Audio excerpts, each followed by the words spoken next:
보라색 물감을 뒤집어 쓰고 아이들 앞에서 조롱당한 그날. 저는 인생에서 가장 수치스러운 순간을 겪었습니다. 하지만 그 여자는 몰랐습니다. 그 물감이 결국 자기 인생을 물들일 거라는 사실을요. 그 순간 제 등을 토닥이며 조용히 지켜보던 사람이 누구였는지, 평생을 가난하게 살아온 저 대신 세상을 상대해 본 사람이었고, 한번 마음먹으면 병원 하나쯤 흔드는 건 어렵지 않은 사람이었습니다. 그 여자는 제 외투만 더럽혔다고 생각했겠지만 그날 이후 더럽혀진 건 그 집안의 이름, 그들의 지위, 그들의 인생이었습니다.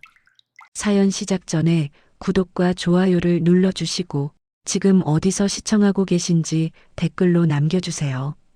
여러분 계신 곳마다 행복과 행운이 함께하길 바랍니다. 새벽 4시 반, 저는 빌딩 복도에서 대걸레를 밀다가 문득 오늘이 며칠인지 떠올렸습니다. 3월 17일 제 생일이었습니다. 38해를 살면서 이 날짜를 기억해주는 사람은 단 한 명도 없었습니다. 고아원에서는 생일이란 게 따로 없었고 20살에 나온 뒤로는 스스로도 챙기지 않았습니다. 그냥 하루가 지나가면 그만인 날, 그게 제 생일의 전부였습니다. 청소를 마치고 새벽 버스를 타고 집에 돌아오니 낡은 주공 아파트 창문 사이로 희미한 불빛이 새어나오고 있었습니다. 이 시간에 불이 켜져 있다는 건 시어머니가 깨어 계시다는 뜻이었습니다.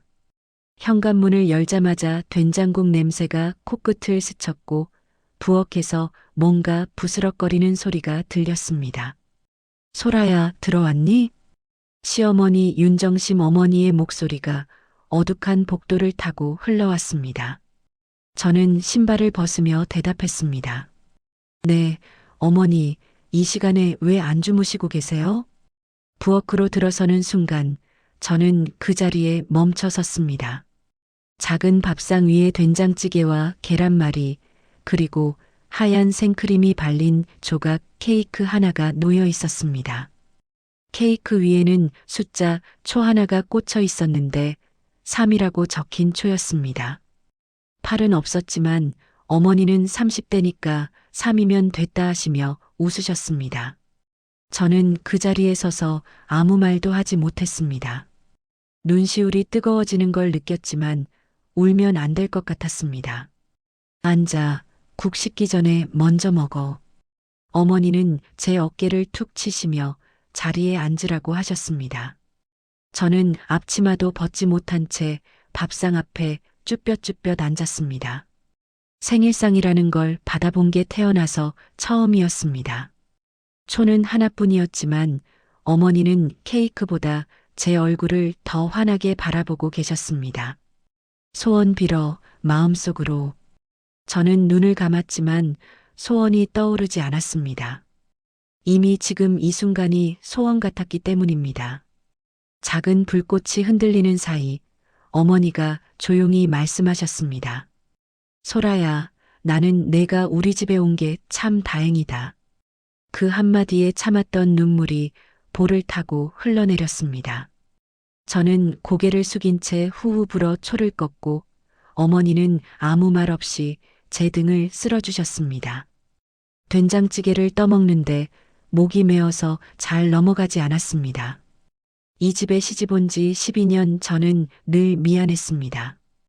고아 출신에 배운 것도 없고 가져온 것도 없는 제가 이 가족에게 짐이 되는 것 같아서요.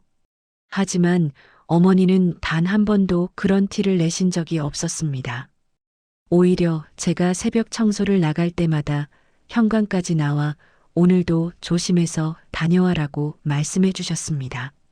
남편 동수는 택배 일을 나가느라 아직 돌아오지 않았고 아들 지우는 작은 방에서 깊이 잠들어 있었습니다. 이 새벽 이 좁은 부엌에서 어머니와 단둘이 마주 앉아 밥을 먹는 시간이 저에게는 세상에서 가장 따뜻한 순간이었습니다. 어머니, 이 옷 예쁘죠? 저는 문득 입고 있던 낡은 패딩 점퍼를 내려다보며 말했습니다. 사실 예쁘다고 하기엔 여기저기 보풀이 일고 색도 바랬지만 이 옷에는 사연이 있었습니다. 작년 제 생일에 어머니가 김밥 장사해서 모은 돈으로 사주신 옷이었습니다. 그 옷 입고 다니면 내가 기분이 좋아. 어머니가 웃으시며 말씀하셨습니다. 오늘 지우 학교에서 뭐 있다며? 네, 학부모 진로 특강이래요. 아이들이랑 부모님들이랑 같이 참여하는 행사라고 하더라고요. 저는 밥을 먹으며 대답했습니다. 사실 그 행사가 조금 걱정이 되었습니다. 지훈의 학교는 신도시에 있는 학교였는데 학부모들 대부분이 근처 세빛병원 관계자이거나 그 병원과 연결된 사업을 하는 사람들이었습니다.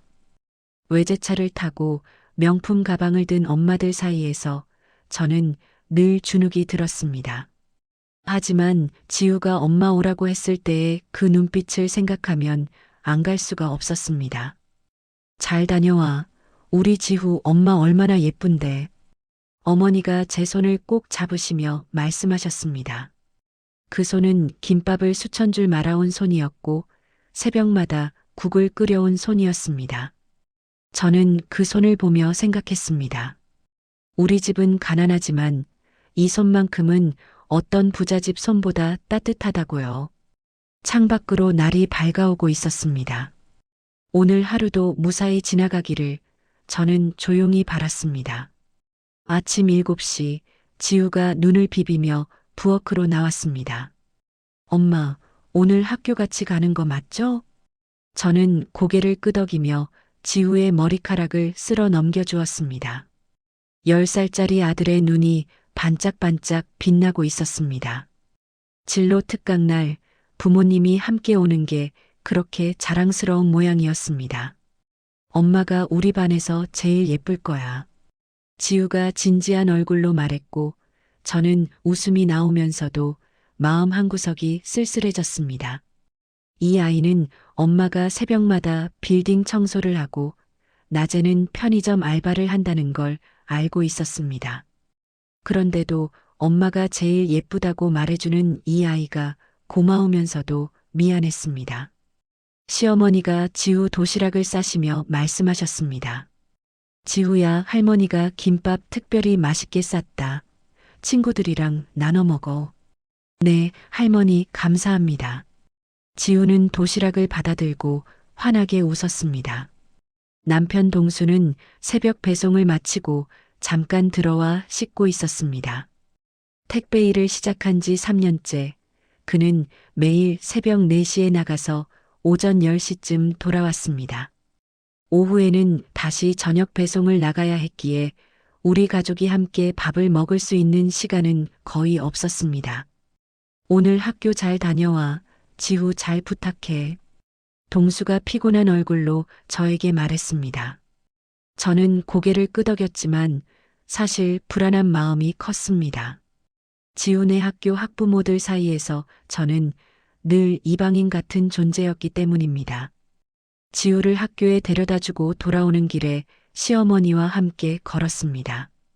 어머니는 김밥 장사를 나가시기 전에 잠깐 공원을 산책하시는 습관이 있었습니다.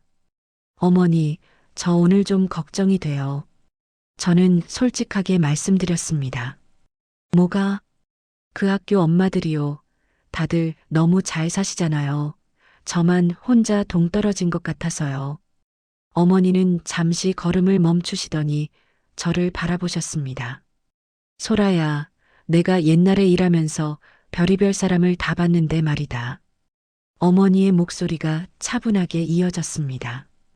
돈 많은 사람 중에 좋은 사람도 있고 나쁜 사람도 있더라. 가난한 사람도 마찬가지고. 저는 고개를 끄덕이며 들었습니다. 근데 진짜 사람 가치는 통장 잔고로 안 정해지더라고. 어머니가 공원 벤치에 앉으시며 말씀하셨습니다. 그럼 뭘로 정해지는데요? 제가 여쭤보자 어머니는 잠시 하늘을 올려다보셨습니다.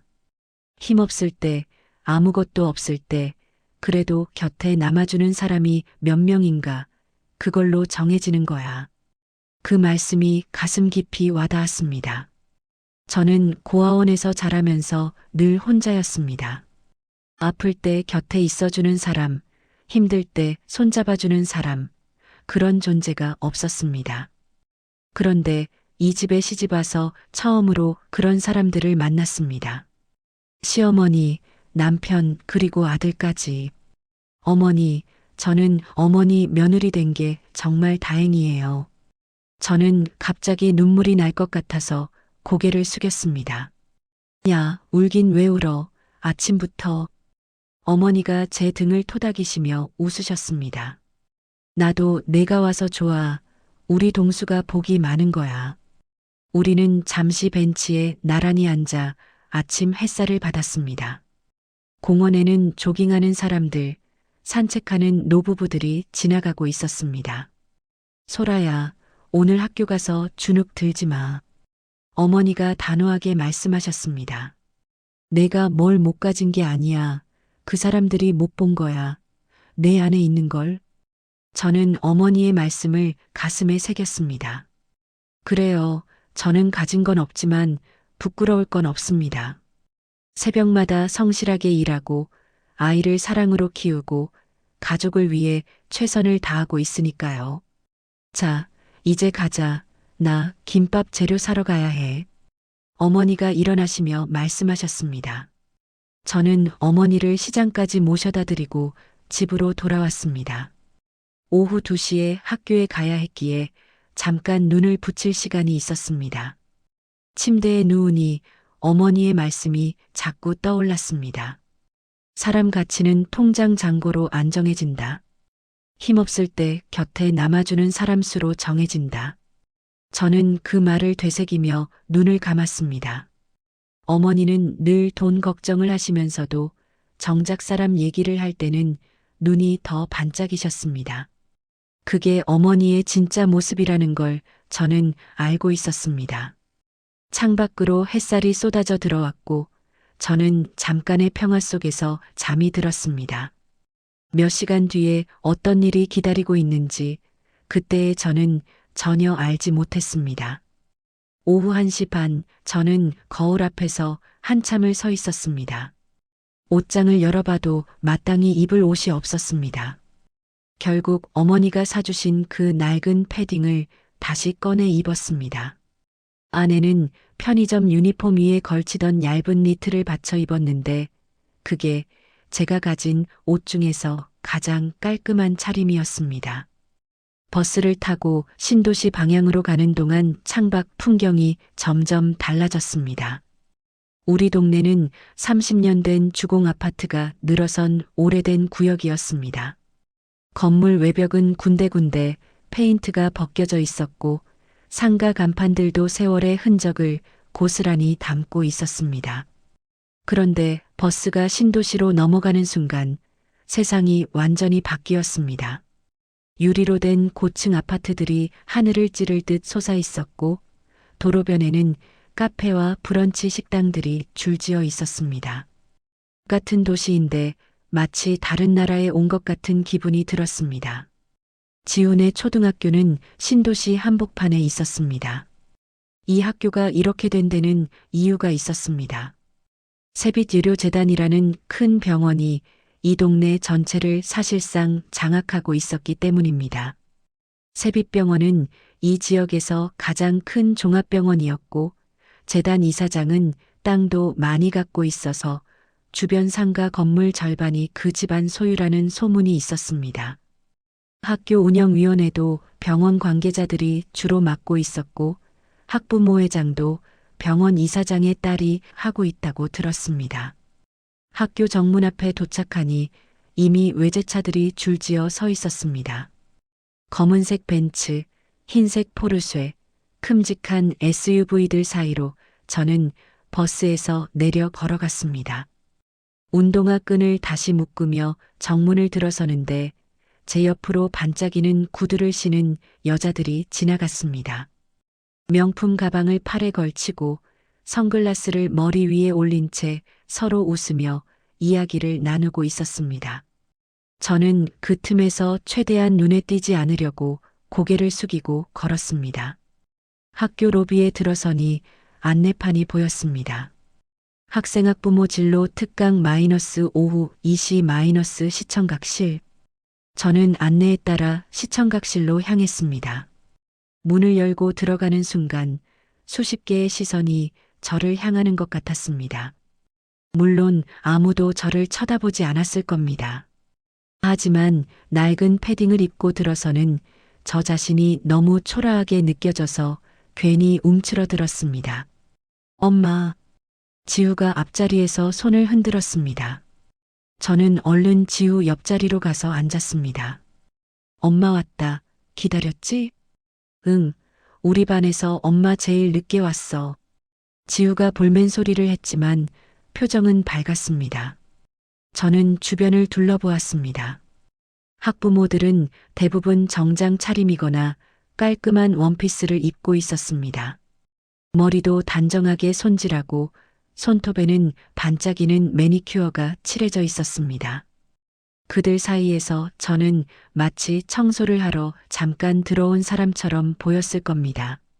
실제로 한 학부모가 저를 힐끗 보더니 옆 사람에게 뭐라고 속삭이는 게 보였습니다. 그때 시청각실 앞문이 열리며 한 여자가 들어왔습니다.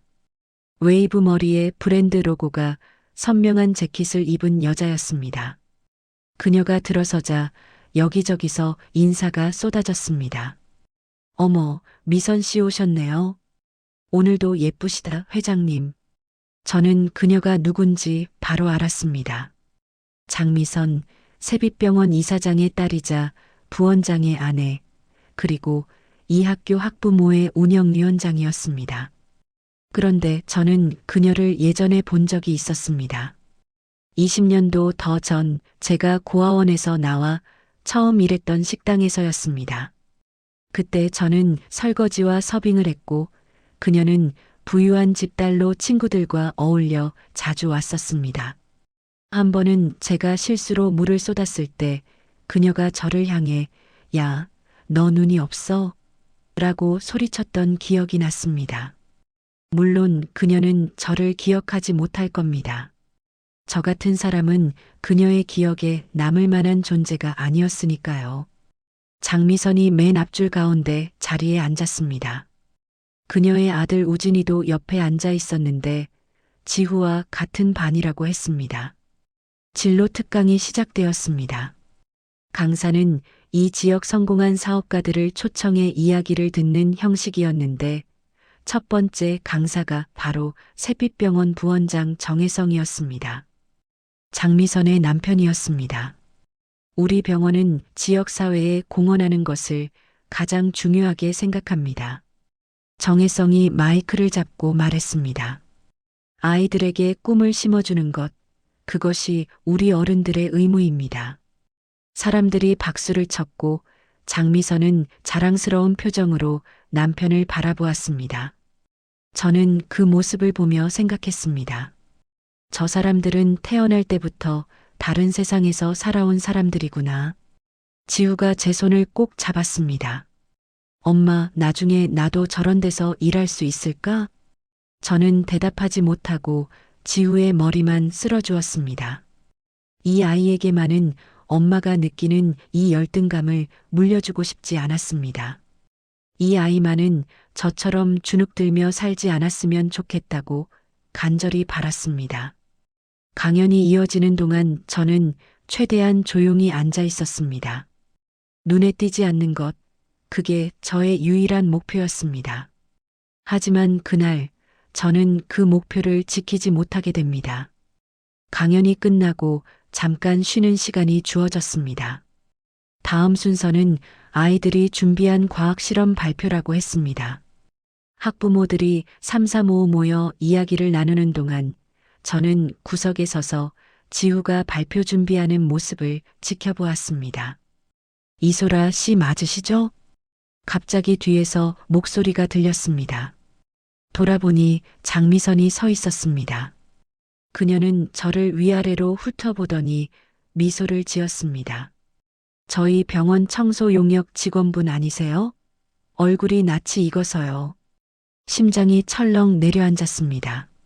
아, 저는 빌딩 청소를 하긴 하는데 세빛병원은 아니고요.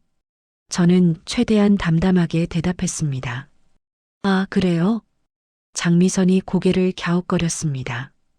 근데 어디서 많이 본 것 같은데 혹시 예전에 어디서 일하셨어요? 그녀의 질문에 저는 순간 20년 전 그 식당이 떠올랐습니다. 하지만 그때 일을 말할 수는 없었습니다. 그냥 여기저기서 일했어요. 기억 안 나실 거예요. 그렇군요.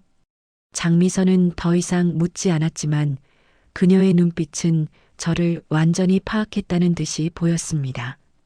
그때 옆에 있던 다른 학부모가 끼어들었습니다.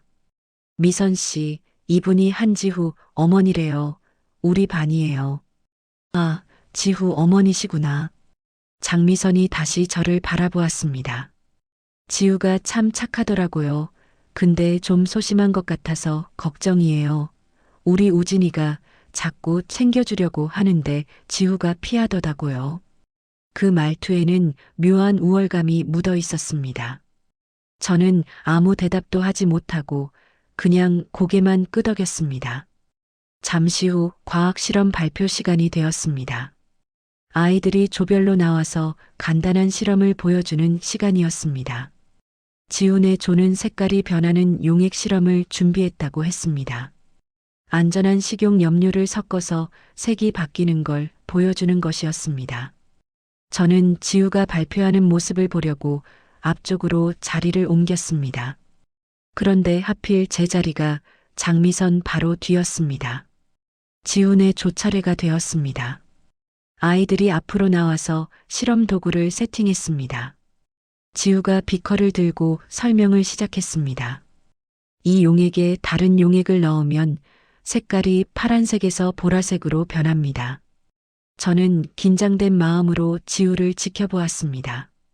그때 장미선이 자리에서 일어났습니다. 그녀는 아이들 쪽으로 다가가더니 실험 테이블 옆에 섰습니다. 어머, 이거 신기하다. 내가 좀 볼게. 그녀가 비커 하나를 집어들었습니다. 보라색 염료가 가득 든 비커였습니다. 조심하세요. 그건 염료라서 옷에 묻으면. 지우가 말을 채 끝내기도 전에 일이 벌어졌습니다.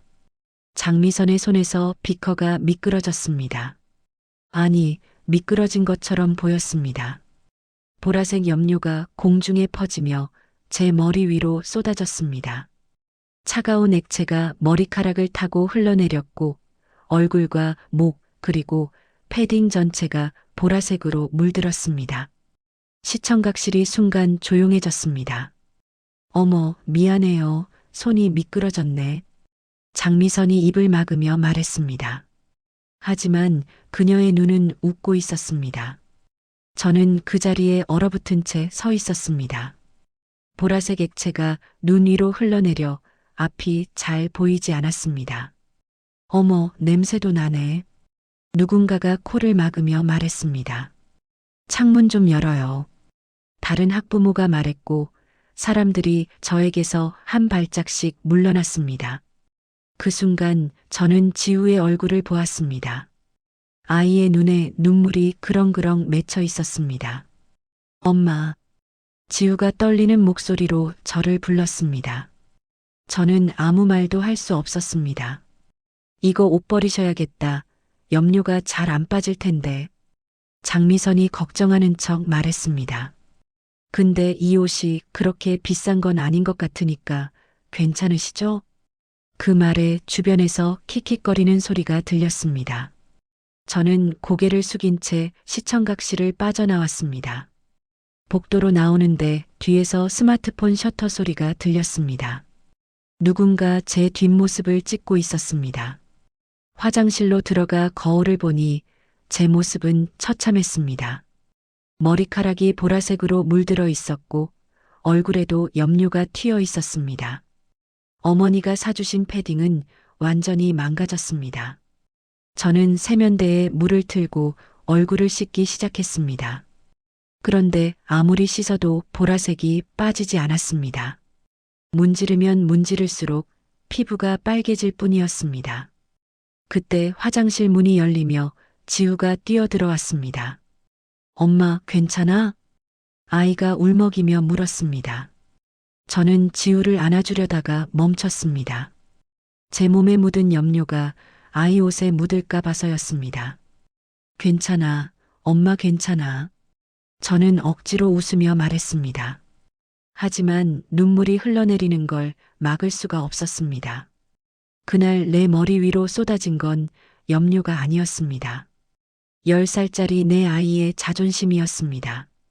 아이들 앞에서, 학부모들 앞에서 제 아들이 고개를 들 수 없게 만든 그 수치심이었습니다. 저는 지우의 손을 잡고 학교를 나왔습니다. 버스를 기다리는 동안 스마트폰이 울렸습니다. 학부모 단톡방에 누군가 사진을 올린 것이었습니다. 보라색 염료를 뒤집어 쓴 제 뒷모습 사진이었습니다. 그 아래에는 댓글들이 달려 있었습니다. 키읔키읔키읔 이게 뭐야? 청소하러 온 줄. 애 창피하겠다. 저는 스마트폰을 꺼버렸습니다. 지우가 제 손을 꼭 잡았습니다. 엄마, 나 저 학교 안 다녀도 돼. 아이의 그 한마디에 가슴이 찢어지는 것 같았습니다. 집에 돌아오는 버스 안에서 저는 한마디도 하지 못했습니다. 지우도 제 옆에 조용히 앉아 있었습니다. 사람들이 저를 쳐다보았습니다. 보라색으로 물든 머리카락과 얼룩진 패딩을 보며 수군거리는 소리가 들렸습니다. 저는 고개를 숙이고 창밖만 바라보았습니다. 집에 도착하니 다행히 시어머니는 아직 김밥 장사에서 돌아오지 않으셨습니다. 저는 지우에게 방에 들어가 있으라고 한 뒤 욕실로 들어갔습니다. 문을 잠그고 거울 앞에 섰습니다. 보라색 염료가 머리카락 깊숙이 스며들어 있었습니다. 아무리 물로 헹궈도 색이 빠지지 않았습니다. 샴푸를 3번이나 했지만 소용이 없었습니다. 저는 결국 바닥에 주저앉아 울기 시작했습니다. 소리를 죽이고 울었습니다. 지우가 들을까봐, 어머니가 오실까봐 목구멍까지 차오르는 울음을 꾹꾹 눌러 삼켰습니다.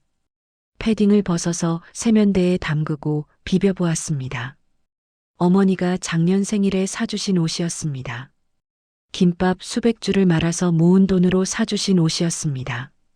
그런데 이제 이 옷은 완전히 망가졌습니다. 저는 옷을 문지르고 또 문지르며 울었습니다. 손톱이 갈라지도록 문질러도 보라색은 빠지지 않았습니다. 얼마나 시간이 지났을까요? 욕실 문을 두드리는 소리가 들렸습니다. 소라야, 너 안에 있니? 시어머니 목소리였습니다. 저는 황급히 눈물을 닦고 일어났습니다. 네, 어머니, 잠깐만요. 하지만 목소리가 떨렸습니다. 울었다는 게 바로 들켰을 겁니다. 문 열어봐. 어머니의 목소리가 단호했습니다. 저는 어쩔 수 없이 문을 열었습니다. 어머니가 저를 보시더니 눈이 커지셨습니다. 이게 무슨 일이야? 머리가 왜 이래? 저는 대답하지 못하고 고개를 숙였습니다. 어머니가 욕실 안으로 들어오셔서 세면대에 담긴 패딩을 보셨습니다. 이 옷, 내가 작년에 사준 거잖아. 그 한마디에 저는 참았던 울음이 터져버렸습니다. 어머니, 죄송해요. 제가 망쳤어요. 저는 바닥에 주저앉아 울었습니다. 어머니가 저를 일으켜 세우셨습니다. 옷이 중요한 게 아니야. 무슨 일이 있었던 거야. 지우는? 지우는 방에 있어요. 저는 흐느끼며 학교에서 있었던 일을 말씀드렸습니다. 장미선이 염료를 쏟은 것, 사람들이 비웃은 것, 단톡방에 사진이 올라온 것까지 전부 다요. 어머니는 말없이 들으셨습니다. 표정이 점점 굳어지시는 게 보였습니다. 그래서 내가 이렇게 된 거야? 네. 저는 고개를 끄덕이며 말했습니다. 어머니, 저 지우 전학시킬까요? 그냥 이 동네 떠날까요? 그 말이 입 밖으로 나오는 순간 저도 제가 얼마나 비겁한지 알았습니다. 도망치고 싶었습니다. 이 수치스러운 상황에서, 이 동네에서, 그 사람들 눈에서 영영 사라지고 싶었습니다. 전화기라고? 어머니가 저를 바라보셨습니다. 그래서 도망가면 뭐가 달라지는데? 저는 대답하지 못했습니다. 소라야, 도망가면 그 여자가 이긴 거야. 평생 도망 다닐 거야? 어머니의 목소리가 낮게 가라앉았습니다. 그 여자는 널 아무것도 아닌 존재로 만들고 싶은 거야. 내가 도망가면 그게 맞다고 인정하는 거야. 저는 눈물을 닦으며 어머니를 바라보았습니다. 근데 어머니, 저는 진짜 아무것도 없잖아요. 돈도 없고, 백도 없고, 그 사람들한테 당해도 아무것도 못하잖아요. 누가 그래? 어머니가 물으셨습니다. 세상에 진짜 아무것도 없는 사람은 없어. 다만 자기가 뭘 가졌는지 모를 뿐이야. 그 말씀이 무슨 뜻인지 저는 이해하지 못했습니다. 어머니는 젖은 패딩을 세면대에서 건져 물을 짜셨습니다. 이 옷 버리지 마, 빨아서 입어. 어머니, 근데 이건 이제 물들었어도 따뜻한 건 똑같아. 사람도 마찬가지야. 어머니가 패딩을 개켜서 제 손에 쥐어주셨습니다. 소라야, 오늘은 푹 쉬어. 내일 얘기하자. 저는 고개를 끄덕였습니다. 욕실을 나오는데 지우가 방문 틈으로 저를 보고 있었습니다. 아이의 눈이 빨갛게 부어 있었습니다. 저는 지우에게 다가가 안아주었습니다. 지우야, 엄마 괜찮아. 걱정하지 마. 엄마, 그 아줌마 나빠. 일부러 그런 거야. 지우가 제 품에서 울먹였습니다. 알아, 엄마도 알아. 저는 아이의 머리를 쓸어주며 말했습니다. 그날 밤 저는 잠들지 못했습니다. 도망치고 싶은 마음과 아이를 지키고 싶은 마음이 충돌했습니다. 지우만 아니면 당장 이 동네를 떠나고 싶었습니다. 하지만 아이의 학교가 여기 있고 아이의 친구들이 여기 있었습니다. 그리고 무엇보다 이 집에는 시어머니가 계셨습니다. 어머니를 두고 도망칠 수는 없었습니다. 창밖으로 새벽빛이 스며들기 시작했습니다.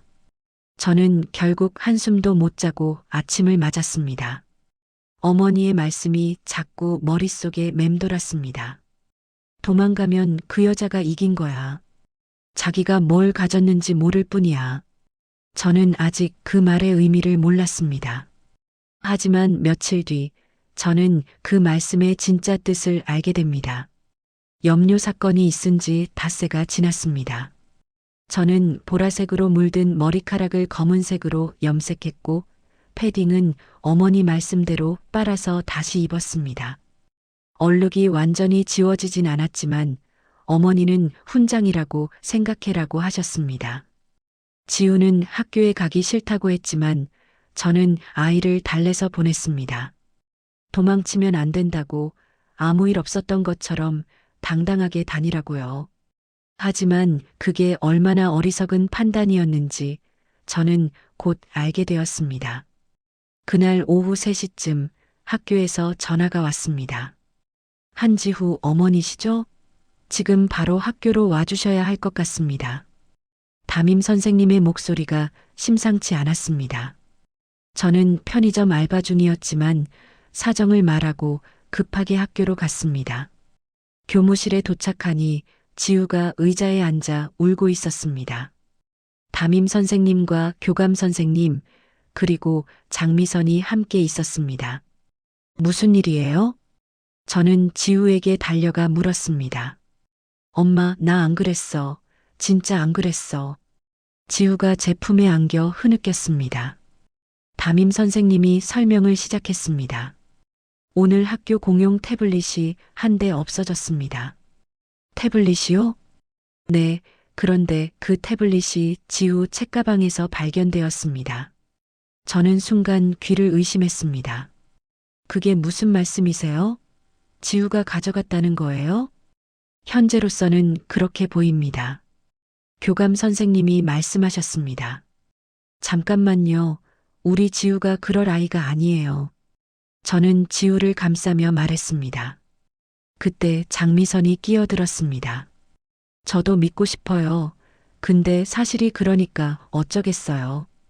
그녀는 안타까운 표정을 지었지만 눈빛은 차가웠습니다. 우리 우진이가 봤대요. 지우가 태블릿 보관함 근처에서 뭔가를 가방에 넣는 거요. 그건 오해예요. 지우가 소리쳤습니다. 나 그냥 내 필통 찾은 거야. 태블릿 안 가져갔어. 하지만 아무도 지우의 말을 믿어주지 않았습니다. 교감 선생님이 한숨을 쉬며 말씀하셨습니다. 일단 경찰에 신고하지는 않겠습니다.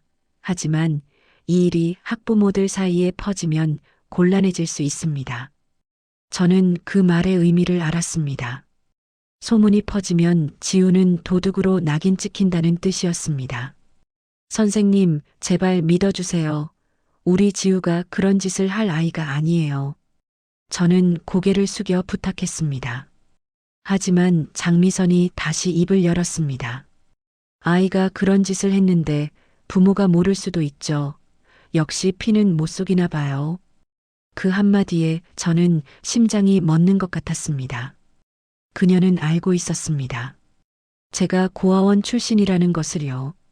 어디서 알아냈는지는 모르겠지만 그녀는 그걸 이 자리에서 꺼낸 것입니다. 피라뇨? 저는 떨리는 목소리로 물었습니다. 아무것도 아니에요. 장미선이 손을 내저었습니다. 그냥 아이들은 부모를 닮는다는 말이에요. 그 순간 복도에서 아이들이 지나가며 교무실 안을 구경하는 게 보였습니다. 지우를 손가락질하며 수군거리는 소리가 들렸습니다. 제 도둑이래. 태블릿 훔쳤대. 지우의 어깨가 움츠러들었습니다. 저는 더 이상 참을 수가 없었습니다. 선생님, 제발이요. 저는 그 자리에서 무릎을 꿇었습니다. 제발 우리 지우 한 번만 봐주세요. 이 아이가 정말 그런 짓을 했을 리가 없어요. 바닥에 먼지가 무릎에 닿았습니다. 차가운 타일 바닥이 무릎뼈를 눌렀습니다. 하지만 그 통증보다 마음이 더 아팠습니다. 어머니, 일어나세요. 담임 선생님이 당황하며 말씀하셨습니다. 하지만 저는 일어나지 않았습니다. 제가 무슨 짓이든 할게요. 제발 이 아이 기회를 한 번만 주세요. 전학만은 시키지 말아주세요. 저는 바닥에 이마를 대고 빌었습니다. 그 순간 지우가 제 팔을 잡아 끌었습니다. 엄마, 일어나, 엄마, 제발. 아이가 울면서 저를 일으켜 세우려 했습니다. 저는 고개를 들어 지우를 바라보았습니다. 아이의 눈에는 수치심과 슬픔과 분노가 뒤섞여 있었습니다. 그 눈을 보는 순간 저는 깨달았습니다. 내가 지금 아이를 지키려고 무릎을 꿇었는데 오히려 아이의 자존심을 더 짓밟고 있었다는 것을요. 장미선이 한숨을 쉬며 말했습니다. 어머나, 이렇게까지 하실 필요 없어요. 저도 그냥 사실대로 말한 것뿐인데요. 그녀의 목소리에는 연민인 척하는 조롱이 묻어 있었습니다. 저는 천천히 일어났습니다. 무릎에 먼지가 묻어 있었습니다. 저는 그 먼지를 털지 않았습니다. 털 힘도 없었습니다. 교감 선생님이 말씀하셨습니다. 일단 오늘은 지우를 데려가세요. 내일 다시 상의합시다. 저는 지우의 손을 잡고 교무실을 나왔습니다. 복도를 걸어 나오는데 아이들의 시선이 느껴졌습니다. 저는 고개를 들 수가 없었습니다. 학교 정문을 나서는 순간 지우가 제 손을 뿌리쳤습니다. 엄마, 왜 무릎을 꿇어? 왜 그런 짓을 해? 아이가 울면서 소리쳤습니다. 나 안 그랬는데, 진짜 안 그랬는데, 왜 아무도 안 믿어줘? 저는 아이를 안아주려 했지만 지우는 제 품을 밀어냈습니다. 엄마가 무릎 꿇으니까 나 진짜 도둑된 것 같아. 나 도둑 아니야. 그 말에 저는 아무것도 할 수 없었습니다. 아이 말이 맞았습니다. 제가 무릎을 꿇은 건 아이를 위한 게 아니었습니다.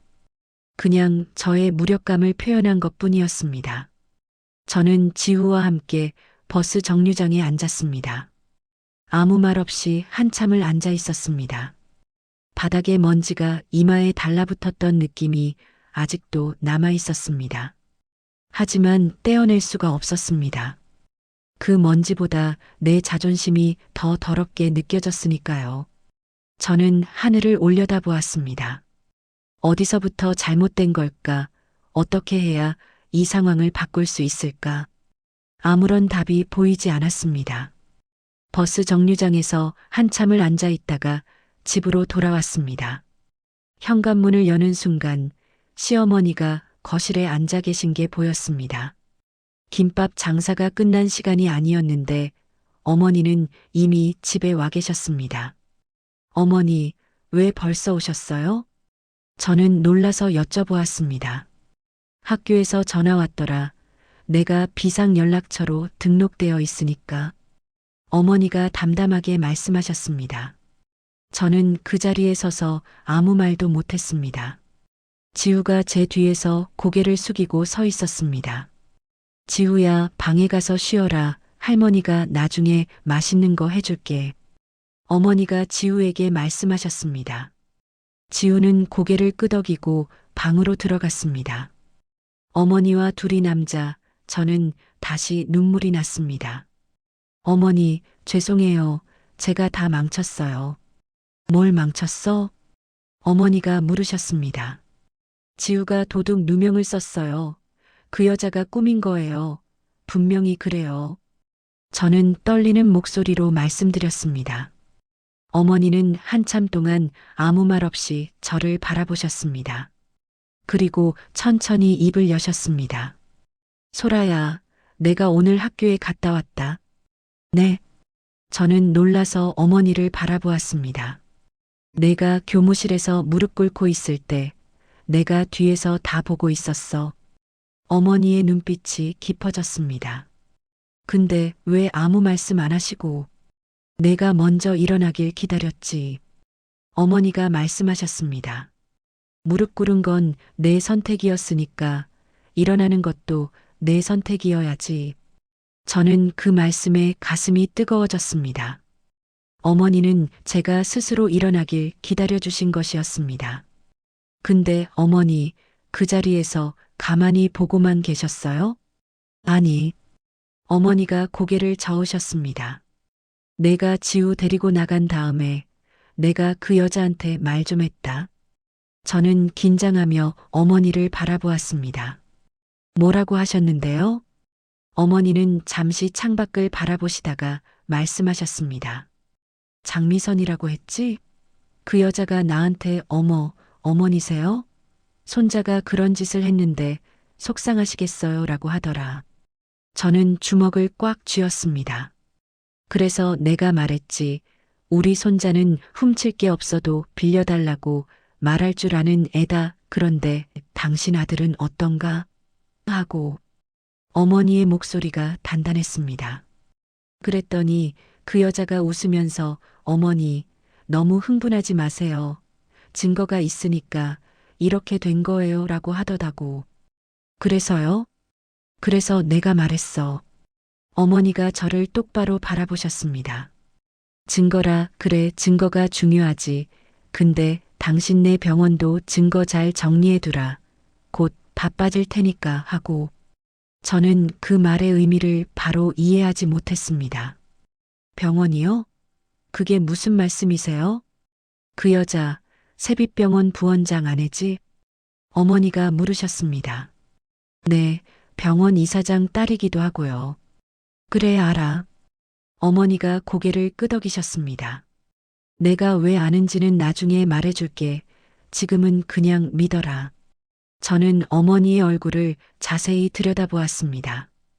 평소에 김밥을 말고 시장에서 재료를 사고 손주 챙기느라 분주하신 그 어머니가 아니었습니다. 어딘가 다른 사람처럼 보였습니다. 눈빛이 날카롭고 말투가 단호했습니다. 어머니, 그 여자한테 그렇게 말씀하시니까 반응이 어땠어요? 처음엔 웃더니 내 눈을 보고 나서 웃음이 사라지더라. 어머니가 말씀하셨습니다. 그리고 뭔가 불안한 표정을 지었어. 아마 자기도 뭔가 찔리는 게 있는 거겠지. 저는 그제야 조금 마음이 놓였습니다. 어머니가 제 편이라는 것, 어머니가 그 자리에서 물러서지 않으셨다는 것. 그것만으로도 힘이 났습니다. 어머니, 근데 정말로 뭔가 하실 수 있는 거예요? 그 사람들 진짜 힘이 센데요. 저는 걱정스럽게 여쭤보았습니다. 어머니는 웃으셨습니다. 소라야, 힘이 세다는 게 뭔지 아니? 저는 고개를 저었습니다. 진짜 힘이 센 사람은 자기 힘을 안 드러낼 필요가 없으니까. 근데 저 사람들은 맨날 힘 자랑하잖아. 그게 뭘 뜻하는지 알아? 뭐려? 불안하다는 거야. 자기 힘이 진짜가 아닐 수도 있다는 걸 자기도 알고 있다는 거지. 어머니의 말씀이 가슴에 와닿았습니다. 어머니, 저 그날 처음 봤어요. 저는 솔직하게 말씀드렸습니다. 어머니가 장미선을 바라보는 눈빛이요. 평생 김밥이나 말던 손이 그 순간만큼은 판결문을 읽는 판사처럼 보였어요. 어머니가 웃으시며 제 손을 잡으셨습니다. 소라야, 나도 평생 김밥만 만 건 아니야. 네. 옛날에 다른 일 했었어. 나중에 다 얘기해 줄게. 어머니가 일어나시며 말씀하셨습니다. 오늘은 일단 쉬어. 내일부터 바빠질 거야. 바빠지다니요? 그냥 기다려봐. 어머니는 그 말만 남기시고 부엌으로 가셨습니다. 저는 거실에 앉아 한참을 생각했습니다. 어머니의 과거가 궁금했습니다. 김밥 장사 전에 뭘 하셨던 걸까요? 그리고 세빛병원에 대해 왜 그렇게 자신 있게 말씀하셨을까요?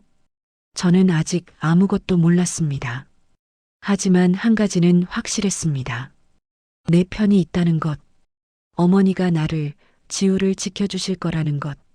그 사실만으로 저는 조금씩 힘을 얻기 시작했습니다. 그날 밤 어머니는 장롱 깊숙이에서 무언가를 꺼내시는 것 같았습니다. 저는 일부러 보지 않았습니다. 어머니가 말씀하실 때가 되면 알려주실 거라고 믿었으니까요. 창밖으로 달이 밝게 떠 있었습니다. 내일은 오늘보다 나을 거라고 저는 처음으로 그렇게 믿어보았습니다. 다음 날 아침 저는 평소보다 일찍 일어났습니다. 새벽 청소 일을 나가려고 준비하는데 어머니 방에서 불빛이 새어나오는 게 보였습니다. 새벽 4시에 어머니가 깨어 계신다는 게 이상했습니다. 저는 조심스럽게 어머니 방문 앞에 섰습니다. 문이 살짝 열려 있었고 그 틈으로 어머니의 모습이 보였습니다. 어머니는 장롱 앞에 앉아 무언가를 들여다보고 계셨습니다.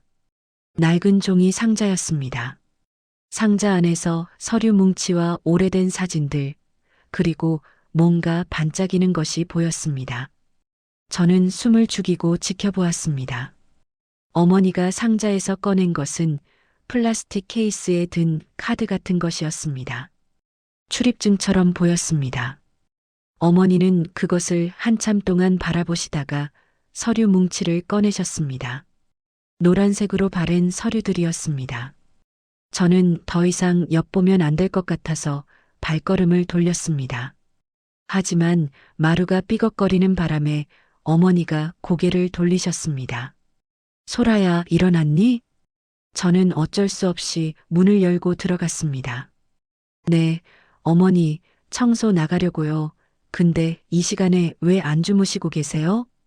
어머니는 잠시 망설이시다가 손짓으로 저를 부르셨습니다. 들어와 앉아봐. 저는 어머니 옆에 앉았습니다. 상자 안의 물건들이 가까이서 보였습니다. 플라스틱 케이스 안에 든 것은 정말 출입증이었습니다. 거기에는 어머니의 젊은 시절 사진과 함께 이름이 적혀 있었습니다. 금융감독원 윤정심. 저는 눈을 의심했습니다. 어머니, 이게 뭐예요? 내 옛날 출입증이야. 어머니가 담담하게 말씀하셨습니다. 금융감독원이요? 어머니가요? 저는 믿을 수가 없었습니다. 평생 김밥을 만드시고 시장에서 장을 보시던 그 어머니가 금융감독원에서 일하셨다니요. 25년 전에 은퇴했어. 그 전에 30년 일했지. 어머니가 서류 뭉치를 넘기시며 말씀하셨습니다. 불법 대출, 보험 사기, 금융범죄 수사하는 부서에 있었어. 마지막 직급은 수사반장이었고 저는 입이 떡 벌어졌습니다. 수사반장이요? 응, 서민들 등쳐먹는 대부업체, 가짜 보험금 청구하는 사기단, 그런 놈들 잡는 일 했었어. 어머니가 서류 한 장을 꺼내 보여주셨습니다. 표창장이었습니다.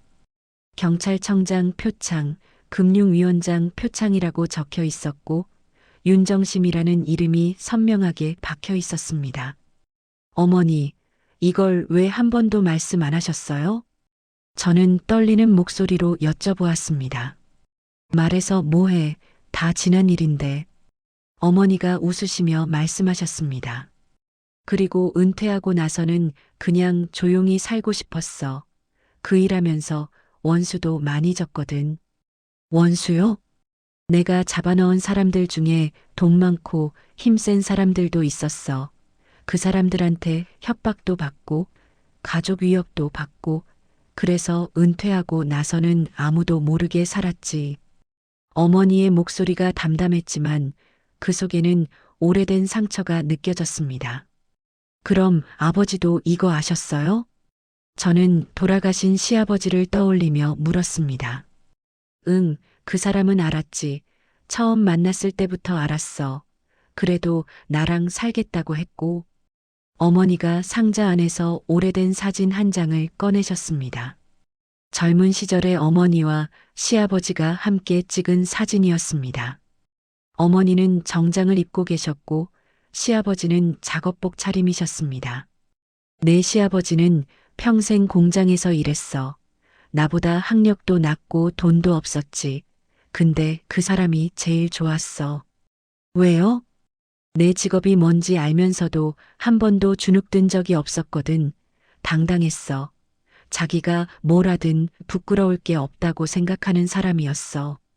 어머니가 사진을 쓰다듬으시며 말씀하셨습니다. 그게 진짜 힘이야, 소라야. 남이 뭐라 하든 자기 자신을 부끄러워하지 않는 것. 저는 그 말씀을 가슴에 새겼습니다. 어머니, 근데 왜 이걸 지금 꺼내셨어요? 저는 조심스럽게 여쭤보았습니다. 어머니가 서류 뭉치 사이에서 작은 수첩을 꺼내셨습니다. 여기 내가 예전에 알던 사람들 연락처가 있어. 금융감독원, 검찰, 건강보험공단 다 있지.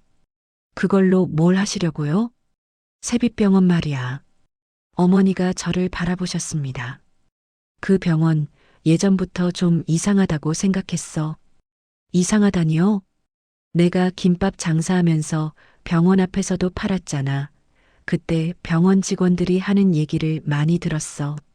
어머니가 말씀하셨습니다. 허위 입원이 많다더라.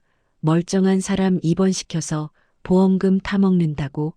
의사들한테 리베이트 주고 비싼 약 처방하게 한다고.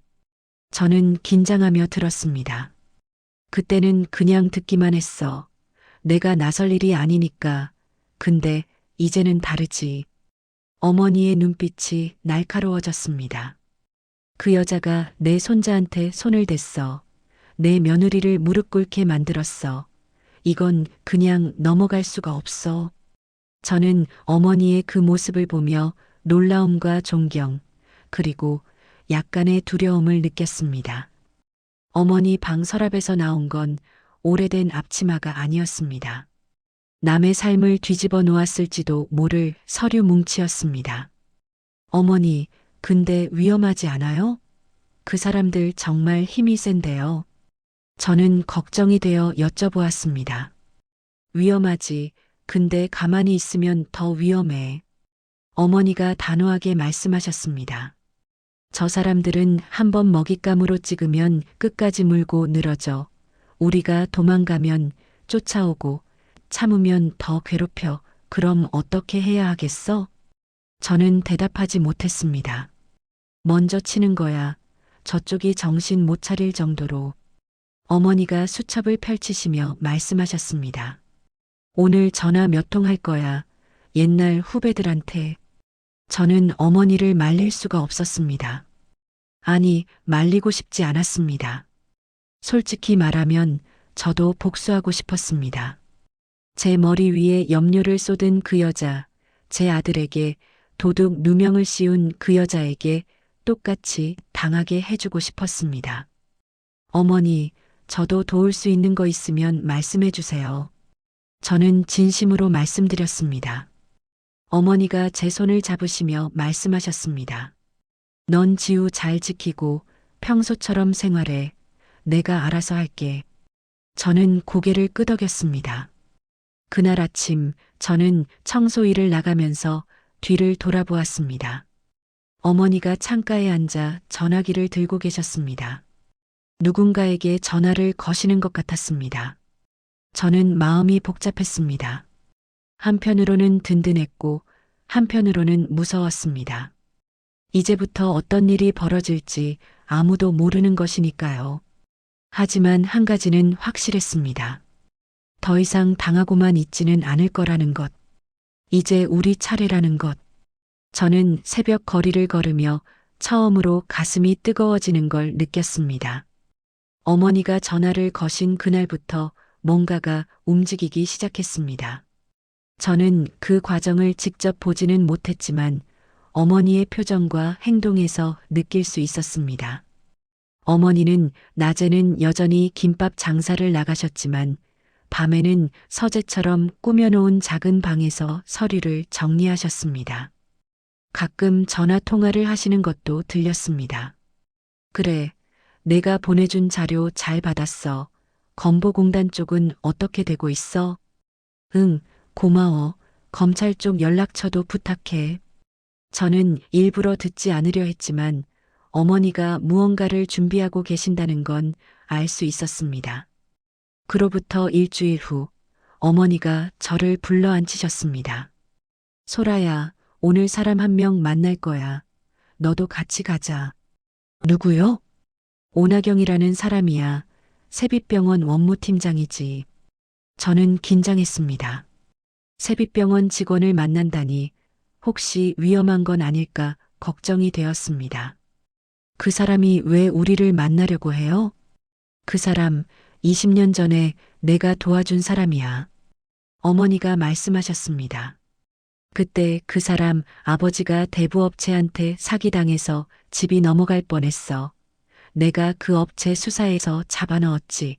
그 인연으로 알게 됐어. 그런 인연이 있었군요. 나경이가 지금 세빛병원에서 일하는데 그 병원 속사정을 제일 잘 알아.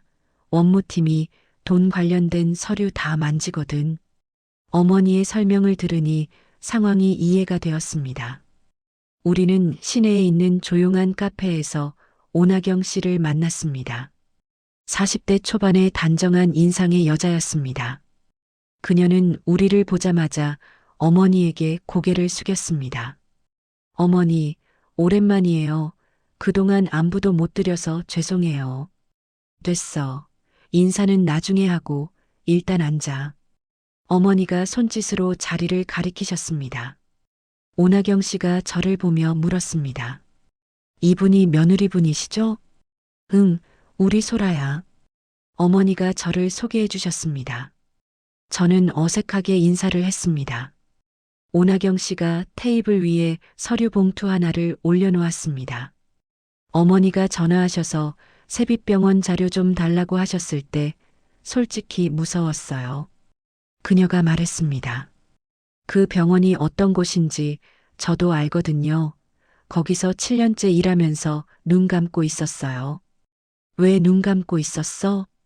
어머니가 물으셨습니다. 무서웠으니까요. 가족도 있고 애도 있고 잘리면 당장 먹고 살 길이 없잖아요. 오나경 씨의 목소리가 떨렸습니다. 근데 어머니 전화 받고 생각했어요. 20년 전에 어머니가 저희 집 살려주셨을 때 그때 어머니도 무서우셨을 거 아니에요. 근데 그래도 해주셨잖아요. 어머니가 아무 말 없이 들으셨습니다. 이제는 제가 그렇게 해야 할 것 같아요. 누군가를 위해서. 오나경 씨가 서류 봉투를 밀어주었습니다. 여기 지난 3년간 세빛병원 보험 청구 내역이랑 입원 환자 기록 일부가 있어요. 어머니가 봉투를 열어 서류를 꺼내셨습니다. 저는 옆에서 살짝 들여다보았습니다. 숫자와 표가 빼곡하게 적힌 서류들이었습니다. 여기 보시면요. 오나경 씨가 서류를 가리키며 설명했습니다. 이 환자들은 실제로는 외래 진료만 받은 사람들이에요. 근데 기록상으로는 입원 처리가 되어 있어요.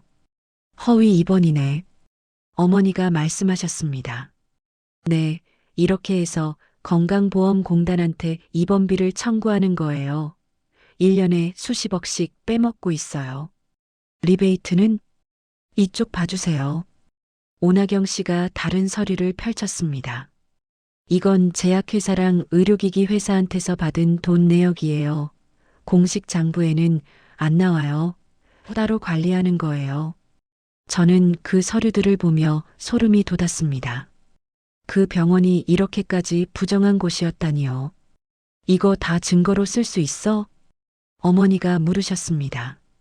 네, 근데 저 혼자 이거 들고 나가면 그냥 해고당하고 끝나요. 공식적인 수사가 들어와야 해요. 그건 내가 알아서 할게. 어머니가 서류를 다시 봉투에 넣으시며 말씀하셨습니다. 나경아, 고마워. 내 덕분에 일이 빨라졌어. 어머니, 조심하세요.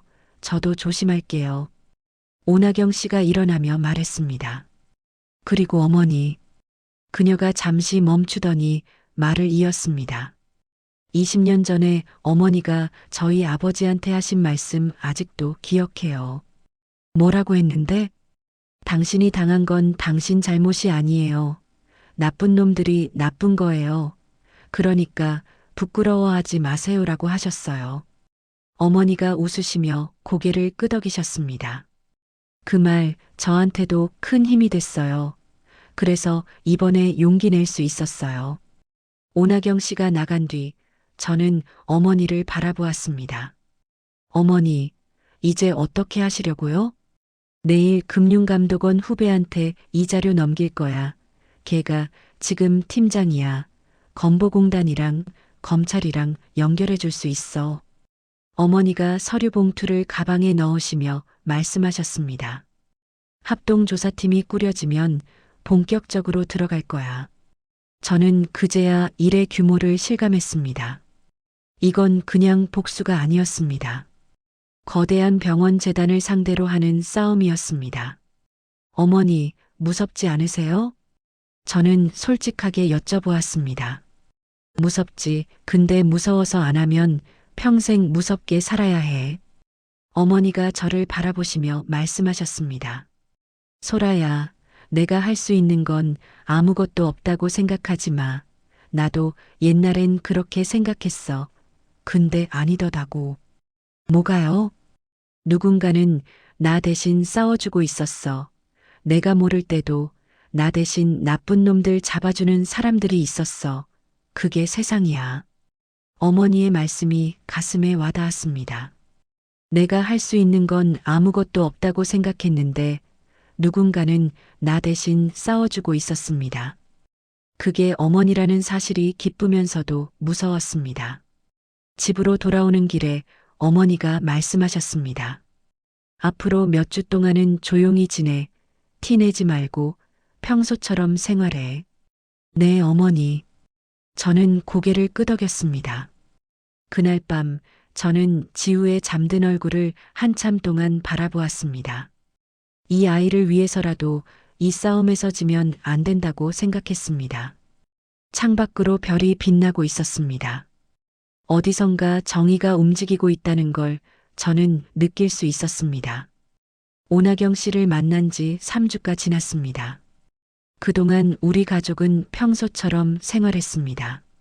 저는 새벽 청소와 편의점 알바를 계속했고 지우는 학교에 다녔습니다. 학교에서 지우를 향한 시선은 여전히 차가웠지만 아이는 이를 악물고 버텼습니다. 어머니도 김밥 장사를 하시며 평범한 일상을 보내는 것처럼 보였습니다. 하지만 저는 알고 있었습니다. 물밑에서 무언가가 움직이고 있다는 것을요. 어느 날 저녁 뉴스 시간이었습니다. 저는 설거지를 하고 있었고 어머니와 지우는 거실에서 TV를 보고 있었습니다. 갑자기 어머니가 저를 부르셨습니다.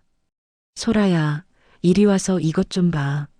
저는 손을 닦고 거실로 갔습니다. TV 화면에 익숙한 건물이 비치고 있었습니다. 세빛병원이었습니다. 아나운서의 목소리가 흘러나왔습니다. 지역 대형 병원인 세빛의료재단이 수년간 허위 입원 및 보험 사기 의혹에 휘말렸습니다. 금융감독원과 건강보험공단이 합동으로 조사에 착수한 것으로 알려졌습니다. 저는 그 자리에 멈춰 섰습니다. 화면에는 세빛병원 정문이 보였고 기자가 마이크를 들고 서 있었습니다. 취재진이 확인한 바에 따르면 세빛병원은 지난 수년간 실제로는 입원하지 않은 환자들을 입원 처리하여 건강보험공단에 수십억 원의 허위 청구를 한 의혹을 받고 있습니다. 저는 심장이 두근거리기 시작했습니다. 또한 제약회사와 의료기기 업체로부터 불법 리베이트를 받아온 정황도 포착되어 검찰이 수사에 착수할 예정입니다. 뉴스가 끝나자 저는 어머니를 바라보았습니다. 어머니는 표정 변화 없이 TV를 보고 계셨습니다. 어머니, 이거, 시작됐어. 어머니가 담담하게 말씀하셨습니다. 저는 갑자기 다리에 힘이 풀려 소파에 주저앉았습니다. 진짜였습니다. 어머니가 말씀하신 대로 일이 진행되고 있었습니다. 그날 밤 학부모 단톡방이 난리가 났습니다. 저는 그 단톡방에서 염료 사건 이후로 아무 말도 하지 않고 눈팅만 하고 있었습니다. 뉴스 봤어요? 세빛병원이래요. 설마 우리 우진이 아빠 병원 맞죠? 맞아요. 정혜성 부원장님 병원이에요. 어머, 어떻게 미선 씨 연락되는 사람? 전화했는데 안 받아요. 메시지가 쏟아져 내렸습니다.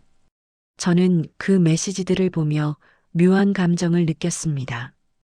통쾌했습니다.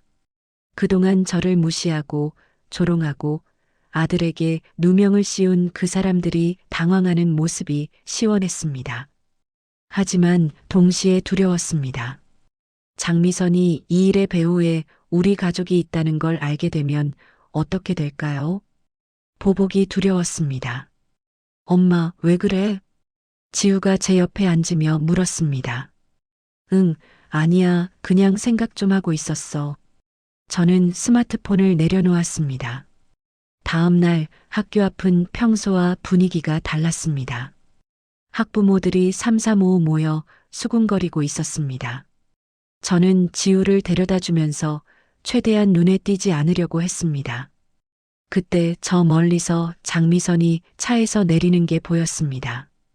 평소의 당당한 모습이 아니었습니다. 선글라스를 쓰고 있었지만 얼굴이 굳어 있는 게 느껴졌습니다. 그녀가 교문으로 들어서자 다른 학부모들이 슬슬 피하는 게 보였습니다. 불과 며칠 전까지만 해도 그녀 주변에 몰려들던 사람들이었습니다. 저는 그 모습을 보며 생각했습니다. 권력이라는 게 이렇게 허무한 거구나. 장미선이 저를 발견했습니다. 그녀가 선글라스 너머로 저를 노려보는 게 느껴졌습니다. 저는 고개를 숙이지 않았습니다. 똑바로 그녀를 바라보았습니다. 그녀가 저에게 다가왔습니다. 이소라 씨, 그녀의 목소리가 낮았습니다. 네. 혹시 이번 일에 대해서 뭔가 아는 거 있어요? 그녀가 물었습니다. 저는 심장이 쿵쾅거렸지만 최대한 담담하게 대답했습니다. 저요? 저는 뉴스 보고 알았는데요. 왜요? 아무것도 아니에요. 장미선이 저를 한참 동안 바라보다가 돌아섰습니다. 하지만 돌아서는 그녀의 어깨가 떨리는 게 보였습니다. 저는 그 뒷모습을 보며 뉴스 속 병원 이름을 들었을 때의 그 감정을 다시 느꼈습니다. 통쾌함과 공포가 동시에 밀려왔습니다. 이제 진짜 싸움이 시작된 느낌이었습니다. 집에 돌아오니 어머니가 전화를 받고 계셨습니다. 응, 알았어. 조심해. 나도 조심할게. 전화를 끊으시고 저를 보시며 말씀하셨습니다. 오나경이야, 병원 분위기가 난리래. 어떻게요? 간부들이 비상회의 한다고 모였대. 부원장은 얼굴이 새파랗게 질렸다고 하고 어머니가 말씀하셨습니다. 저는 고개를 끄덕였습니다. 어머니, 이제 어떻게 돼요? 아직 시작이야. 어머니가 창밖을 바라보시며 말씀하셨습니다. 언론에 나온 건 그냥 예고편이야. 본편은 압수수색이 들어갈 때 시작되는 거지. 그게 언제예요? 곧이야. 검찰이 영장 청구했대. 어머니의 목소리는 담담했지만 어딘가 긴장감이 느껴졌습니다. 저는 그날 밤 잠을 이루지 못했습니다. 창밖을 바라보며 생각했습니다. 우리가 이기고 있는 걸까? 아니면 더 큰 폭풍 전의 고요인 걸까? 새벽녘이 되어서야 겨우 눈을 붙였습니다. 꿈속에서 저는 보라색 염료를 뒤집어 쓴 채 학교 복도를 걷고 있었습니다. 그런데 이번에는 제가 아니라 장미선이 무릎을 꿇고 있었습니다. 꿈에서 깨어났을 때 저는 땀에 젖어 있었습니다. 아직 끝난 게 아니었습니다. 아직 한참 멀었습니다. 뉴스가 나간 지 사흘째 되는 날이었습니다. 오후에 편의점 알바를 마치고 집에 돌아오는데 현관 앞에 낯선 차가 서 있었습니다. 검은색 외제차였습니다. 저는 불안한 마음으로 집 안에 들어갔습니다. 거실에 장미선이 앉아 있었습니다. 어머니가 맞은편에 앉아 계셨고 분위기가 싸늘했습니다. 어머니, 이게 무슨 일이에요? 저는 놀라서 물었습니다. 손님이 오셨길래 들어오시라고 했지.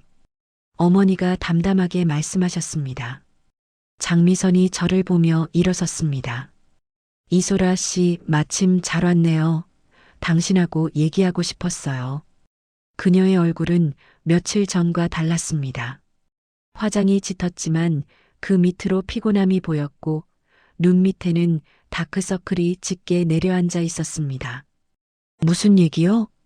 저는 경계하며 물었습니다. 솔직하게 물어볼게요. 장미선이 한 발짝 다가왔습니다. 이번 일 당신네 집이랑 관련 있는 거 맞죠? 저는 심장이 쿵 내려앉았습니다. 하지만 표정을 바꾸지 않으려고 애썼습니다.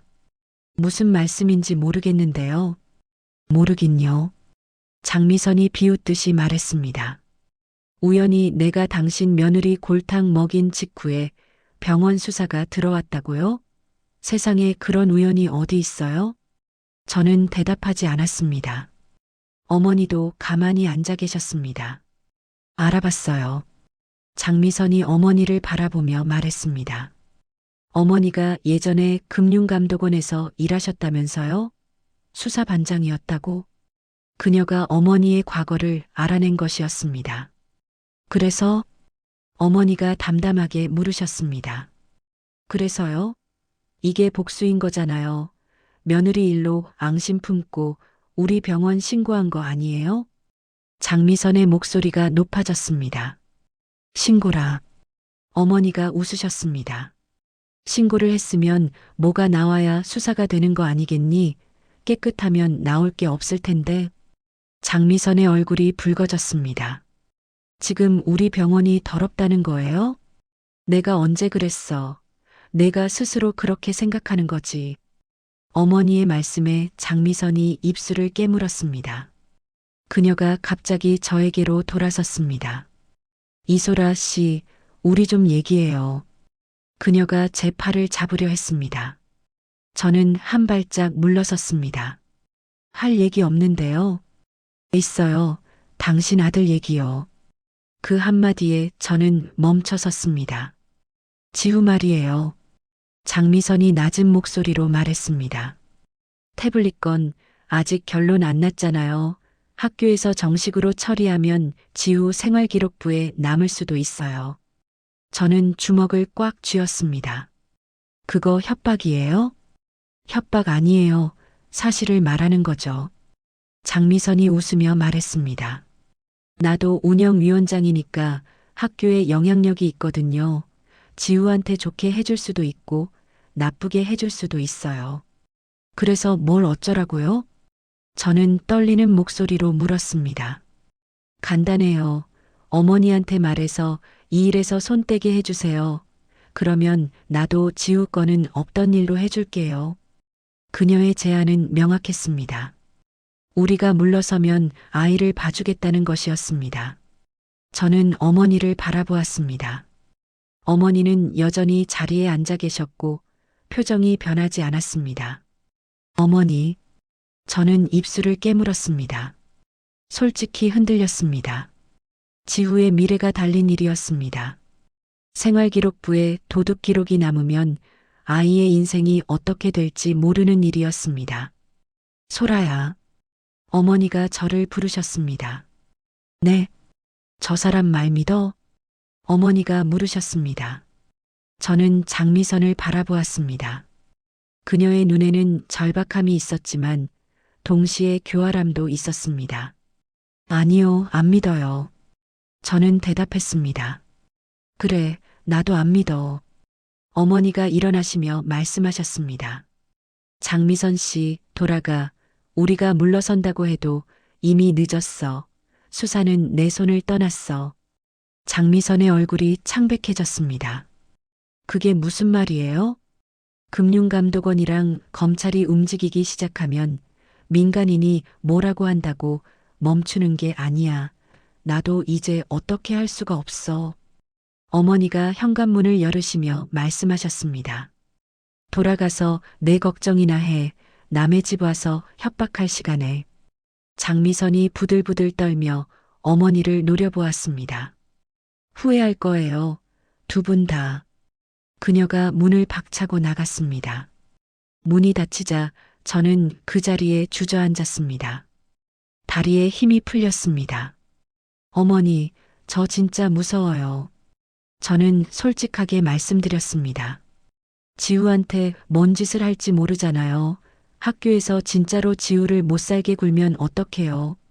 어머니가 제 옆에 앉으시며 말씀하셨습니다. 소라야, 저 사람은 지금 물에 빠진 사람이야. 네. 물에 빠진 사람이 지푸라기라도 잡으려고 발버둥 치는 거야.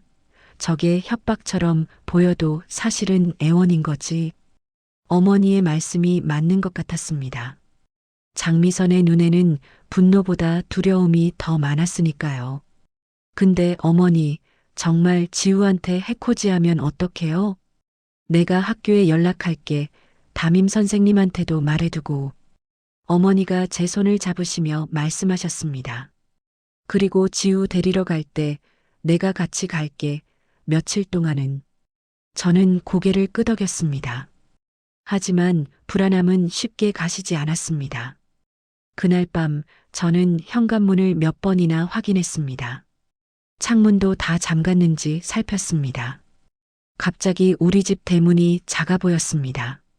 누가 밀면 금방이라도 부서질 것 같은 얇은 철판처럼요. 지우가 방에서 자고 있었습니다. 저는 아이의 잠든 얼굴을 보며 생각했습니다. 이 아이를 지키려면 끝까지 가야 한다. 무서워도 힘들어도 여기서 멈추면 안 된다. 어머니가 제 옆에 오셔서 말씀하셨습니다. 소라야, 이제 며칠만 버텨. 압수수색 들어가면 저쪽은 우리 신경 쓸 여유 없어. 네, 어머니. 저는 고개를 끄덕였습니다. 창밖에 바람이 불고 있었습니다. 폭풍 전야 같은 밤이었습니다. 저는 그 바람 소리를 들으며 잠들지 못한 채 아침을 기다렸습니다. 장미선이 다녀간 지 이틀 후 아침 뉴스에서 속보가 떴습니다. 검찰이 오늘 새벽 세빛유료재단 본원과 이사장 자택에 대한 압수수색에 착수했습니다. 저는 밥을 먹다가 숟가락을 놓았습니다. TV 화면에는 세빛병원 정문으로 검찰 수사관들이 들어가는 장면이 생중계되고 있었습니다. 검은 점퍼를 입은 수사관들이 박스를 들고 병원 안으로 들어갔습니다. 수사 당국은 세빛유료재단의 허위 보험 청구, 리베이트 수수, 그리고 비자금 조성 의혹에 대해 압수수색을 진행 중입니다. 아나운서의 목소리가 이어졌습니다. 현재 정혜성 부원장은 병원 내에서 조사를 받고 있는 것으로 알려졌습니다. 저는 어머니를 바라보았습니다. 어머니는 TV를 보시며 천천히 숭늉을 드시고 계셨습니다. 마치 오늘 날씨를 보는 것처럼 담담한 표정이셨습니다. 어머니, 진짜 압수수색이 들어갔어요. 저는 떨리는 목소리로 말했습니다. 그러네. 어머니가 짧게 대답하셨습니다. 지우가 방에서 나와 TV를 보더니 물었습니다. 할머니, 저거 우진이네 아빠 병원 아니야? 응, 맞아. 왜 경찰이 와? 나쁜 짓을 했으니까 조사받는 거야. 어머니가 지우에게 설명해 주셨습니다. 지우는 잠시 화면을 보다가 말했습니다. 우진이 불쌍하겠다. 그 한마디에 저는 가슴이 뜨끔했습니다. 아이는 가해자의 아들도 불쌍하다고 생각하는 것이었습니다. 저는 지우의 머리를 쓸어주었습니다. 학교에 가기 전에 지우가 말했습니다. 엄마, 나 오늘 학교 가도 돼? 왜? 가기 싫어? 아니, 가고 싶어. 근데 애들이 뭐라고 할까봐. 저는 지우의 어깨를 잡고 눈을 맞추었습니다. 지우야, 넌 아무 잘못 없어. 당당하게 다녀와. 지우가 고개를 끄덕이고 학교로 갔습니다. 오전 내내 뉴스는 세빛병원 소식으로 도배되었습니다. 검찰은 오후에 정혜성 부원장에 대한 긴급 체포영장을 신청할 예정입니다. 세빛유료재단 이사장 장모 씨의 자택에서도 대규모 자료가 압수된 것으로 알려졌습니다. 저는 편의점 알바를 하면서도 계속 스마트폰으로 뉴스를 확인했습니다. 오후 3시쯤 속보가 떴습니다. 검찰이 정혜성 세빛병원 부원장을 긴급 체포했습니다. 화면에 정혜성이 검찰청으로 들어가는 장면이 나왔습니다. 양복을 입은 그가 고개를 숙인 채 기자들 사이를 지나가고 있었습니다. 불과 한 달 전 학교 진로 특강에서 아이들에게 꿈을 심어주는 것이 우리 어른들의 의무라고 말하던 그 사람이었습니다. 저는 그 장면을 보며 묘한 감정을 느꼈습니다. 통쾌하다고 해야 할까요? 아니, 그보다는 허탈한 느낌이 더 컸습니다. 저 사람 때문에, 저 사람 아내 때문에 우리 가족이 얼마나 힘들었는지. 그런데 막상 저 사람이 잡혀가는 걸 보니 기쁘다기보다는 그냥 공허했습니다. 저녁에 집에 돌아오니 어머니가 뉴스를 보고 계셨습니다. 금융감독원에 따르면 세빛예료재단의 관련 계좌 다수가 거래, 정지 처분을 받았습니다. 또한 정혜성 부원장 명의의 신용카드 및 법인카드가 일제히 사용 정지된 것으로 확인됐습니다.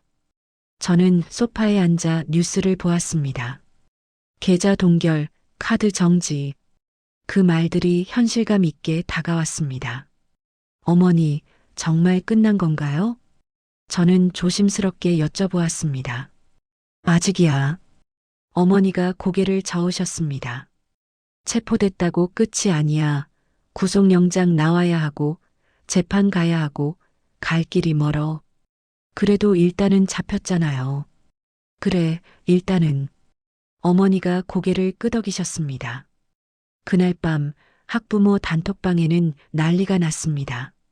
어머, 부원장님이 체포됐대요. 미선 씨 연락되는 사람 있어요? 괜찮은지 모르겠네. 그 집 카드 다 막혔다던데. 어휴, 어떡해. 저는 그 메시지들을 보면서 아무 말도 하지 않았습니다. 불과 몇 주 전까지 저를 조롱하던 사람들이 이제는 장미선 걱정을 하고 있었습니다. 세상이 참 아이러니하다고 생각했습니다. 다음 날 저녁 뉴스에서 또 다른 소식이 전해졌습니다.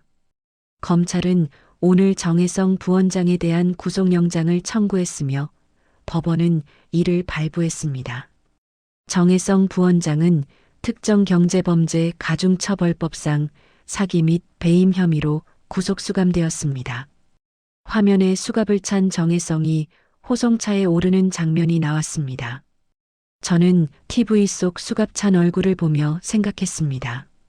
저 사람의 아내가 내 머리 위에 염료를 쏟았을 때, 저 사람의 아내가 내 아들에게 도둑 누명을 씌웠을 때, 저는 아무것도 할 수 없었습니다. 무릎을 꿇고 빌었습니다. 그런데 지금 저 사람은 수갑을 차고 있습니다. 눈물이 났습니다. 기쁨의 눈물인지, 안도의 눈물인지, 아니면 그동안 참았던 모든 감정이 터져 나온 것인지 모르겠습니다. 어머니가 제 등을 쓸어주셨습니다. 소라야, 울어도 돼. 참지 마. 저는 어머니 품에 안겨 한참을 울었습니다. 누군가는 법을 믿을 이유가 필요했습니다. 저에게는 그 이유가 생긴 것 같았습니다. 지우가 방에서 나와 저를 보더니 물었습니다. 엄마, 왜 울어? 저는 눈물을 닦으며 웃었습니다. 아니야, 기뻐서 그래. 기뻐서 울어? 응, 어른들은 가끔 기뻐도 울어. 지우가 고개를 갸웃거리더니 제 옆에 앉았습니다. 저는 아이를 안아주었습니다. 이 아이를 지켜낸 것 같아서 다행이라고 생각했습니다. 그날 밤 저는 오랜만에 푹 잤습니다. 악몽을 꾸지 않았습니다. 창밖으로 달빛이 들어왔고 그 빛이 유난히 따뜻하게 느껴졌습니다. 정혜성이 구속된 지 일주일이 지났습니다. 세빛병원은 검찰 조사가 계속되면서 사실상 마비 상태였습니다. 의사들은 다른 병원으로 옮기기 시작했고 환자들도 빠져나갔습니다. 언론에서는 매일같이 세빛의료재단의 비리를 보도했습니다. 세빛의료재단, 허위 청구 금액만 50억 원 추정, 정혜성 부원장, 리베이트 수수 혐의 추가, 재단 이사장 장모 씨, 검찰 소환 예정, 장미선의 아버지까지 수사 대상이 된 것이었습니다.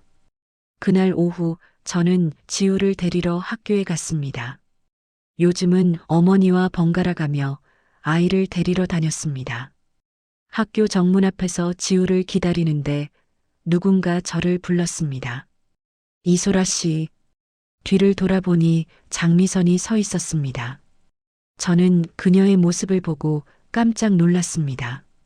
한 달 전에 그녀가 아니었습니다. 머리는 헝클어져 있었고 화장기 없는 얼굴은 수척해 보였습니다.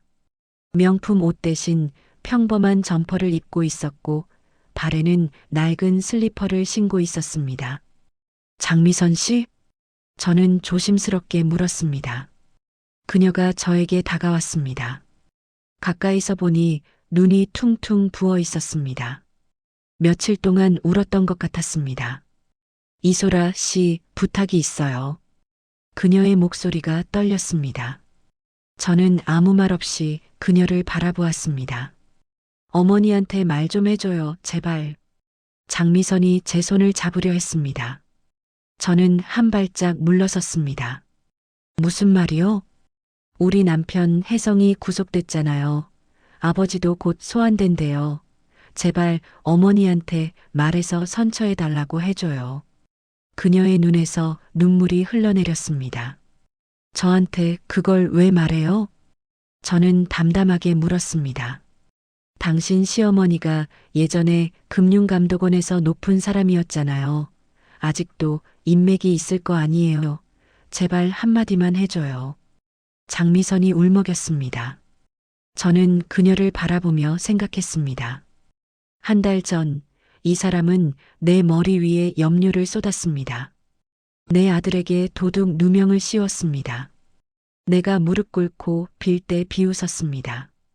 그런데 지금 이 사람이 저에게 빌고 있습니다. 장미선 씨, 저는 천천히 입을 열었습니다. 그건 제가 어떻게 할 수 있는 일이 아니에요. 할 수 있어요. 어머니한테 말해주면 돼요, 제발. 그녀가 갑자기 제 앞에 무릎을 꿇었습니다. 학교 정문 앞이었습니다. 지나가는 학부모들이 우리를 쳐다보았습니다. 저는 당황해서 그녀를 일으켜 세우려 했습니다. 일어나세요. 여기서 이러면 안 돼요. 안 일어날 거예요. 당신이 부탁해준다고 할 때까지 장미선이 바닥에 주저앉아 울었습니다. 우리 우진이 아빠 없이 어떻게 살아요? 아이가 뭔 죄예요? 그녀의 울음소리가 커졌습니다. 저는 그 모습을 보며 가슴이 이상해졌습니다. 분노해야 할 것 같은데 분노가 나지 않았습니다. 오히려 이상한 연민이 느껴졌습니다. 처음으로 이 사람의 발이 맨발인 걸 봤습니다. 슬리퍼가 벗겨져 맨발이 드러났는데 발이 거칠고 갈라져 있었습니다. 그 발로 명품 하이힐을 신고 다녔겠구나 생각했습니다. 그 발로 남들을 밟고 다녔겠구나. 그런데 지금 그 발은 차가운 시멘트 바닥 위에 놓여 있었습니다. 장미선 씨, 저는 그녀 앞에 쪼그려 앉았습니다. 일어나세요. 안 일어나요. 일어나요. 제가 할 말이 있어요. 장미선이 고개를 들어 저를 바라보았습니다. 눈물과 콧물로 얼굴이 엉망이었습니다. 저는 천천히 말했습니다. 저희 집은 가난해요. 아시잖아요. 그녀가 아무 말 없이 저를 바라보았습니다. 저는 새벽마다 빌딩 청소를 해요. 낮에는 편의점 알바를 해요. 남편은 택배 일을 해요. 저는 담담하게 말을 이었습니다. 우린 가진 게 없어요. 돈도 없고 백도 없고 아무것도 없어요. 장미선이 입술을 깨물었습니다. 근데요, 우린 남에게서 훔친 건 없어요. 저는 그녀의 눈을 똑바로 바라보며 말했습니다. 당신네 병원이 한 일은 도둑질이에요. 환자들한테서, 보험공단에서, 나라에서 돈을 훔친 거예요. 그건 혜성이가 한 거예요. 나는 몰랐어요.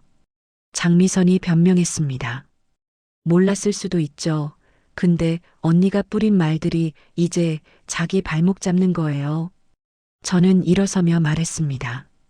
내 머리 위에 염료 쏟은 거, 내 아들 도둑으로 몬 거, 그때 언니는 우리가 아무것도 아니니까 그래도 된다고 생각한 거잖아요. 장미선이 고개를 숙였습니다. 근데 세상은 그렇게 안 돌아가더라고요. 뿌린 대로 거두는 거더라고요. 저는 잠시 그녀를 바라보다가 제가 신고 있던 운동화를 벗었습니다. 낡았지만 깨끗한 운동화였습니다. 저는 그 운동화를 장미선 앞에 놓았습니다. 이거 신어요. 맨발로 다니면 다쳐요. 장미선이 놀란 눈으로 저를 올려다보았습니다. 이게 뭐예요? 그냥요, 우진이 엄만데 아이 앞에서 맨발로 다니면 안 되잖아요. 저는 그 말만 남기고 돌아섰습니다. 등 뒤에서 장미선의 울음소리가 들렸습니다. 저는 뒤돌아보지 않았습니다. 지우가 교문에서 나오고 있었습니다. 저는 맨발로 아이에게 걸어갔습니다. 엄마, 신발 어디 갔어? 지우가 놀라서 물었습니다. 아, 잠깐 벗어났어. 괜찮아. 저는 웃으며 지우의 손을 잡았습니다. 집으로 걸어오는 동안 발바닥이 차가웠습니다. 그런데 이상하게 마음은 따뜻했습니다. 복수가 끝난 것 같지는 않았습니다. 하지만 뭔가 짐을 내려놓은 것 같은 기분이었습니다. 집에 돌아오니 어머니가 제 맨발을 보시고 놀라셨습니다. 신발이 왜 없어? 저는 어머니께 학교 앞에서 있었던 일을 말씀드렸습니다. 어머니는 한참 동안 아무 말 없이 들으시다가 말씀하셨습니다. 소라야, 잘했다. 네, 그게 품격이야. 어머니가 웃으시며 말씀하셨습니다. 남이 쓰러졌을 때 밟지 않는 것, 그게 진짜 이기는 거야. 저는 그 말씀을 들으며 눈물이 났습니다. 어머니가 제 발을 따뜻한 물에 담가주시며 말씀하셨습니다. 내일 새 운동화 사러 가자. 이번엔 내가 사줄게. 저는 고개를 끄덕이며 웃었습니다. 창밖으로 해가 지고 있었습니다. 긴 하루가 끝나고 있었습니다. 장미선에게 운동화를 건넨 지 열흘이 지났습니다. 세빛의료재단 사건은 계속 진행 중이었습니다. 정혜성은 구속 상태에서 재판을 기다리고 있었고 이사장인 장미선의 아버지도 검찰에 소환되어 조사를 받았습니다. 병원은 사실상 문을 닫은 상태였습니다. 장미선은 학교에 나타나지 않았습니다. 운영위원장 자리도 내려놓았다는 소식이 들렸습니다. 우진이는 계속 학교에 다니고 있었는데 아이들 사이에서 따돌림을 당하고 있다는 이야기가 들려왔습니다. 그날 오후 저는 지우를 데리러 학교에 갔습니다. 교문 앞에서 기다리는데 운동장 쪽에서 아이들 소리가 들렸습니다. 야, 너희 아빠 감옥 갔지? 도둑놈 아들. 우리 엄마가 너희 집이랑 놀지 말래. 저는 그 소리가 나는 쪽으로 걸어갔습니다. 운동장 구석에서 서너 명의 아이들이 한 아이를 둘러싸고 있었습니다. 가운데 있는 아이는 우진이었습니다. 우진이가 고개를 숙인 채 서 있었습니다. 울고 있는 것 같았습니다. 저는 말리러 가려다가 멈췄습니다. 지우가 그 무리를 향해 뛰어가고 있었기 때문입니다. 야, 그만해. 지우의 목소리가 들렸습니다. 저는 나무 뒤에 서서 지켜보았습니다. 지우야, 너 왜 그래? 얘네 집이 너희 집 괴롭혔잖아. 한 아이가 말했습니다. 그건 어른들 일이야. 지우가 단호하게 말했습니다. 어른들이 잘못한 건 어른들이 벌 받으면 되는 거야. 우진이가 뭔 잘못이야. 아이들이 멈칫했습니다. 근데 걔네 아빠가 나쁜 짓 했잖아. 그래서 우진이가 나쁜 짓 한 거야? 지우가 물었습니다. 아니, 근데 우진이는 아무것도 안 했어. 나도 우진이 엄마한테 억울한 일 당했는데 그래도 우진이 잘못은 아니잖아. 지우가 우진이 앞에 섰습니다. 우진아, 괜찮아? 우진이가 고개를 들었습니다. 눈물이 흐르고 있었습니다. 지우야, 미안해. 우리 엄마가 너희한테 나쁘게 했잖아. 그건 아줌마 잘못이지. 내 잘못 아니야. 지우가 우진이의 어깨를 토닥였습니다. 저는 그 모습을 보며 가슴이 뜨거워졌습니다. 제 아들이 저랬습니다.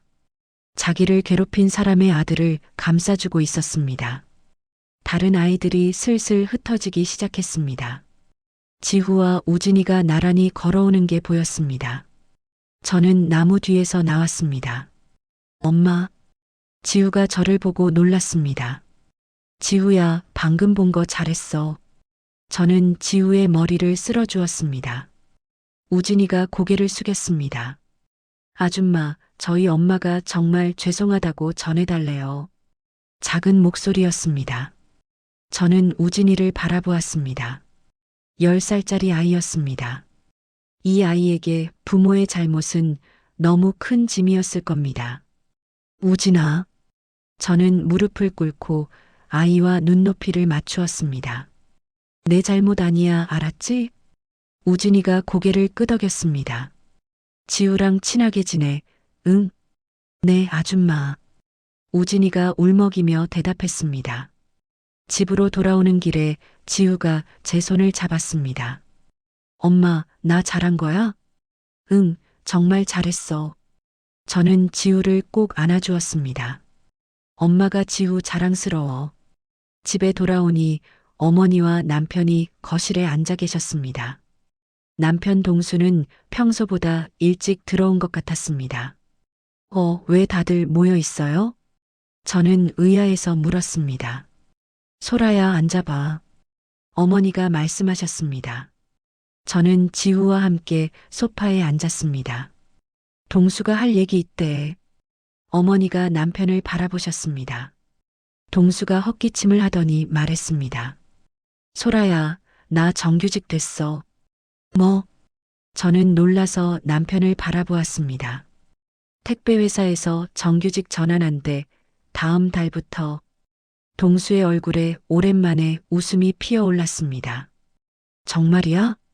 저는 믿기지 않아서 다시 물었습니다. 응, 이제 4대 보험도 되고 월급도 조금 올라. 저는 그 자리에서 남편을 껴안았습니다. 고생했어. 정말 고생했어. 동수가 제 등을 토닥였습니다. 나도 이제 가장 노릇 좀 해야지. 어머니가 웃으시며 말씀하셨습니다.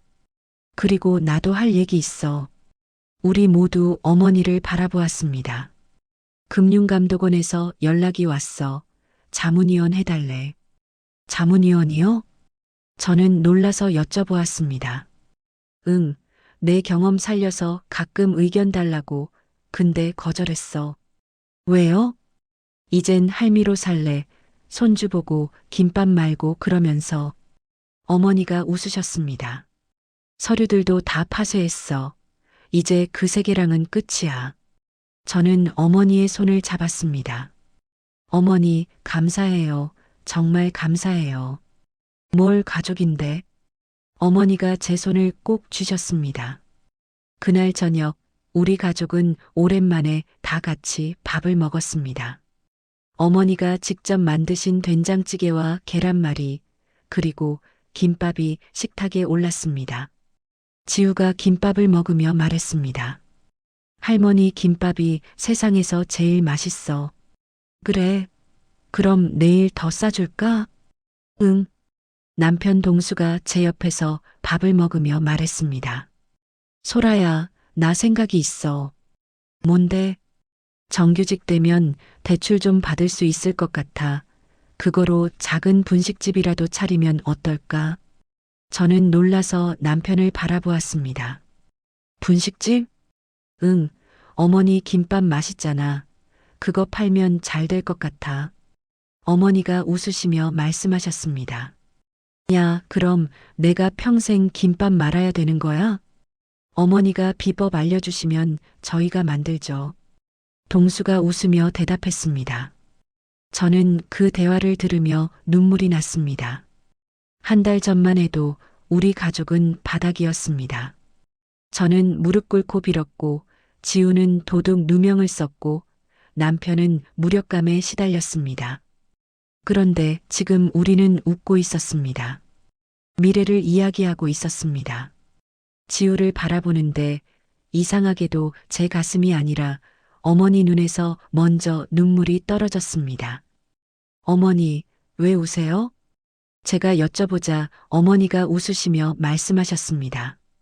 지우가 오늘 우진이 감싸줬다며 그 얘기 듣고 울컥했어. 아까 제가 말씀드렸어요. 그래, 우리 지우가 어른보다 낫네. 어머니가 지우의 머리를 쓰다듬으셨습니다. 지우야, 넌 커서 좋은 사람 될 거야. 할머니, 나 이미 좋은 사람인데? 지우의 천진난만한 대답에 우리 모두 웃음이 터졌습니다. 저는 그 웃음소리를 들으며 생각했습니다. 이게 진짜 승리구나. 돈이 많아서 힘이 세서 이기는 게 아니라 끝까지 사람다움을 지켜서 이기는 것. 그게 진짜 승리구나. 창밖으로 저녁 노을이 물들고 있었습니다. 우리 집 작은 식탁 위로 따뜻한 빛이 내려앉았습니다. 그 빛 속에서 우리 가족은 웃고 있었습니다. 한 달이 지났습니다. 계절이 바뀌어 날씨가 따뜻해지기 시작했습니다. 우리 가족에게도 많은 것이 바뀌었습니다. 남편 동수는 정규직으로 전환되어 안정적으로 일하고 있었습니다. 저는 여전히 편의점 알바를 했지만 새벽 청소 일은 그만두었습니다. 어머니가 이제 좀 쉬어도 된다고 하셨기 때문입니다. 지우는 학교에서 잘 지내고 있었습니다. 태블릿 사건은 학교 측에서 공식적으로 지우의 무혐의를 인정했고 생활기록부에는 아무것도 남지 않았습니다. 장미선 가족은 동네를 떠났다는 소문이 들렸습니다. 세빛병원은 폐업 절차에 들어갔고 정혜성은 첫 번째 재판을 앞두고 있었습니다. 그 소식을 들었을 때 저는 아무 감정도 느끼지 못했습니다. 이미 지나간 일이었으니까요. 일요일 아침 어머니가 우리를 불러 모으셨습니다. 오늘 날씨 좋은데 공원 가자. 어머니의 제안에 우리 모두 찬성했습니다. 저는 새로 산 운동화를 신었습니다. 어머니가 사주신 운동화였습니다. 장미선에게 주고 맨발로 돌아온 다음 날 어머니가 저를 데리고 가서 직접 골라주셨습니다. 이번엔 좋은 걸로 사, 오래 신게. 그때 어머니가 하신 말씀이었습니다. 지우도 새 운동화를 신었고 동수도 깨끗한 점퍼를 입었습니다. 어머니는 제가 드린 새 패딩을 입으셨습니다. 정규직 첫 월급을 받고 제일 먼저 산 선물이었습니다. 우리 네 식구는 집 근처 공원으로 향했습니다. 봄바람이 불어왔고 벚꽃 봉오리가 막 피어나기 시작하고 있었습니다. 지우가 앞서 뛰어가며 소리쳤습니다. 할머니, 빨리 와. 꽃 피었어. 야, 천천히 가. 할머니 다리 아파. 어머니가 웃으시며 말씀하셨습니다. 저와 동수는 어머니 양옆에서 천천히 걸었습니다. 공원 벤치에 앉아 지우가 뛰어노는 모습을 바라보았습니다. 아이가 웃고 있었습니다. 환하게 웃고 있었습니다. 어머니. 저는 조용히 어머니를 불렀습니다. 응? 그 서류들 진짜 다 파쇄하신 거예요? 어머니가 고개를 끄덕이셨습니다. 응, 다 없앴어. 아깝지 않으세요? 30년 모은 건데. 저는 조심스럽게 여쭤보았습니다. 어머니가 먼 곳을 바라보시며 말씀하셨습니다. 소라야, 그거 다 과거야. 네. 과거는 배울 건 배우고 버릴 건 버려야 해. 계속 붙들고 있으면 앞으로 못 가. 어머니가 저를 바라보셨습니다. 나는 이제 그 세계 사람이 아니야. 그냥 김밥 하는 할머니고 손주 보는 할머니야. 그게 좋아. 저는 어머니의 손을 잡았습니다. 어머니가 안 도와주셨으면 우리 어떻게 됐을까요? 그랬어도 버텼을 거야. 너희는 강한 사람들이니까. 어머니가 웃으시며 말씀하셨습니다. 나는 그냥 조금 밀어준 것뿐이야. 동수가 옆에서 말했습니다. 어머니, 분식집 이름 정하셨어요? 응, 생각해봤어. 어머니가 대답하셨습니다. 뭔데요? 그냥 정심내 김밥이 어때? 저는 웃으며 고개를 끄덕였습니다. 좋아요. 딱 어머니 같아요. 지우가 뛰어와서 어머니 옆에 앉았습니다. 할머니, 나 배고파? 그래. 할머니가 김밥 싸왔는데. 어머니가 가방에서 도시락을 꺼내셨습니다. 김밥이 가지런히 담겨 있었습니다. 우리 네 식구는 벤치에 앉아 김밥을 먹었습니다. 역시 할머니 김밥이 최고야. 지우가 입 가득 김밥을 넣으며 말했습니다. 천천히 먹어, 체해. 제가 말했지만 저도 웃음이 났습니다. 김밥을 먹으며 저는 지난 몇 달을 떠올렸습니다. 머리 위로 염료가 쏟아지던 날, 교무실에서 무릎 꿇던 날, 어머니의 과거를 알게 된 날, 장미선에게 운동화를 건넸던 날, 그 모든 날들이 스쳐 지나갔습니다. 힘들었습니다. 무서웠습니다. 포기하고 싶었습니다. 하지만 우리는 버텼습니다. 그리고 지금 여기 있습니다. 봄바람이 부는 공원에서 김밥을 먹으며 웃고 있습니다. 소라야. 어머니가 저를 부르셨습니다. 네. 새 패딩 따뜻하니? 네, 정말 따뜻해요. 저는 패딩 소매를 만지며 대답했습니다. 이 옷에는 내 땀 냄새 말고는 아무것도 안 묻었으면 좋겠다. 어머니가 말씀하셨습니다. 네. 작년에 내가 사준 패딩 있잖아. 그거 염료 묻고 얼룩지고 그랬잖아. 어머니가 저를 바라보셨습니다. 이 옷은 그러지 말자. 그냥 내가 열심히 일한 땀 냄새, 지우 안아준 냄새, 그런 것만 묻으면 좋겠어. 저는 그 말씀에 눈물이 핑 돌았습니다. 네, 어머니, 그럴게요. 동수가 제 어깨를 감싸며 말했습니다. 우리 앞으로 잘 살자. 응. 저는 남편에게 기대며 대답했습니다. 지우가 벌떡 일어나며 말했습니다. 나 저기 가서 놀아도 돼? 그래, 근데 너무 멀리 가지 마. 지우가 뛰어가고 우리 세 사람은 벤치에 나란히 앉아 아이를 바라보았습니다. 봄바람이 불어왔습니다. 벚꽃 꽃잎이 하나 날아와 제 무릎 위에 떨어졌습니다. 저는 그 꽃잎을 집어들고 바라보았습니다. 예쁜 분홍색이었습니다. 복수는 끝났고 삶이 남았습니다. 이제 우리 집에는 보라색 염료 대신 김칫국 냄새와 웃음소리만 퍼져나가면 좋겠습니다. 어머니가 말씀하셨습니다. 소라야, 행복하니? 저는 고개를 끄덕였습니다. 네, 어머니, 행복해요. 그건 진심이었습니다. 거창한 행복이 아니었습니다. 그냥 가족이 함께 있고 내일을 기대할 수 있고 서로를 믿을 수 있는 것. 그게 행복이었습니다. 저 멀리서 지우가 손을 흔들었습니다. 우리는 함께 손을 흔들어 주었습니다. 햇살이 따뜻했습니다. 바람이 부드러웠습니다.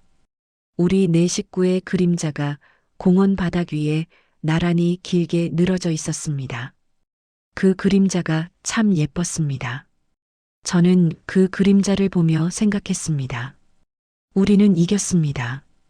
돈으로 이긴 게 아니라 품격으로 이겼습니다. 복수로 이긴 게 아니라 정의로 이겼습니다. 그리고 무엇보다 끝까지 가족이었기 때문에 이겼습니다. 어머니가 일어나시며 말씀하셨습니다. 자, 이제 집에 가자. 저녁 준비해야지. 우리는 모두 일어났습니다. 지우가 달려와 제 손을 잡았고 동수가 어머니 팔을 부축했습니다. 네 식구가 나란히 공원길을 걸어갔습니다. 석양이 우리 등 뒤로 붉게 물들고 있었습니다. 저는 뒤를 돌아보지 않았습니다.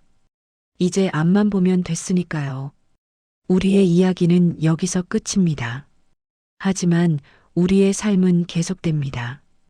매일 아침 일어나서 밥을 먹고 일을 하고 가족과 웃고 잠이 드는 평범하지만 소중한 하루하루가 계속됩니다. 그게 진짜 행복이라는 걸 이제는 압니다. 오늘 이야기 마음에 어떻게 와 닿으셨나요? 한 사람의 삶 속에 담긴 진심이 여러분께 작은 울림이라도 전해졌다면 그것만으로도 참 기쁩니다. 혹시 이 가족에게 건네고 싶은 말씀이 있다면 편안하게 댓글로 남겨주세요. 여러분의 한 줄이 누군가에게 큰 위안이 되고 다시 일어설 힘이 되어줄지도 모릅니다. 그리고 이 따뜻한 사연이 더 많은 분들에게 전달되었으면 한다면 가볍게 공유 한번 부탁드릴게요. 여러분의 오늘 하루에도 좋은 일이 스며들기를 진심으로 바랍니다. 함께 해주셔서 감사합니다. 사연 가득이었습니다.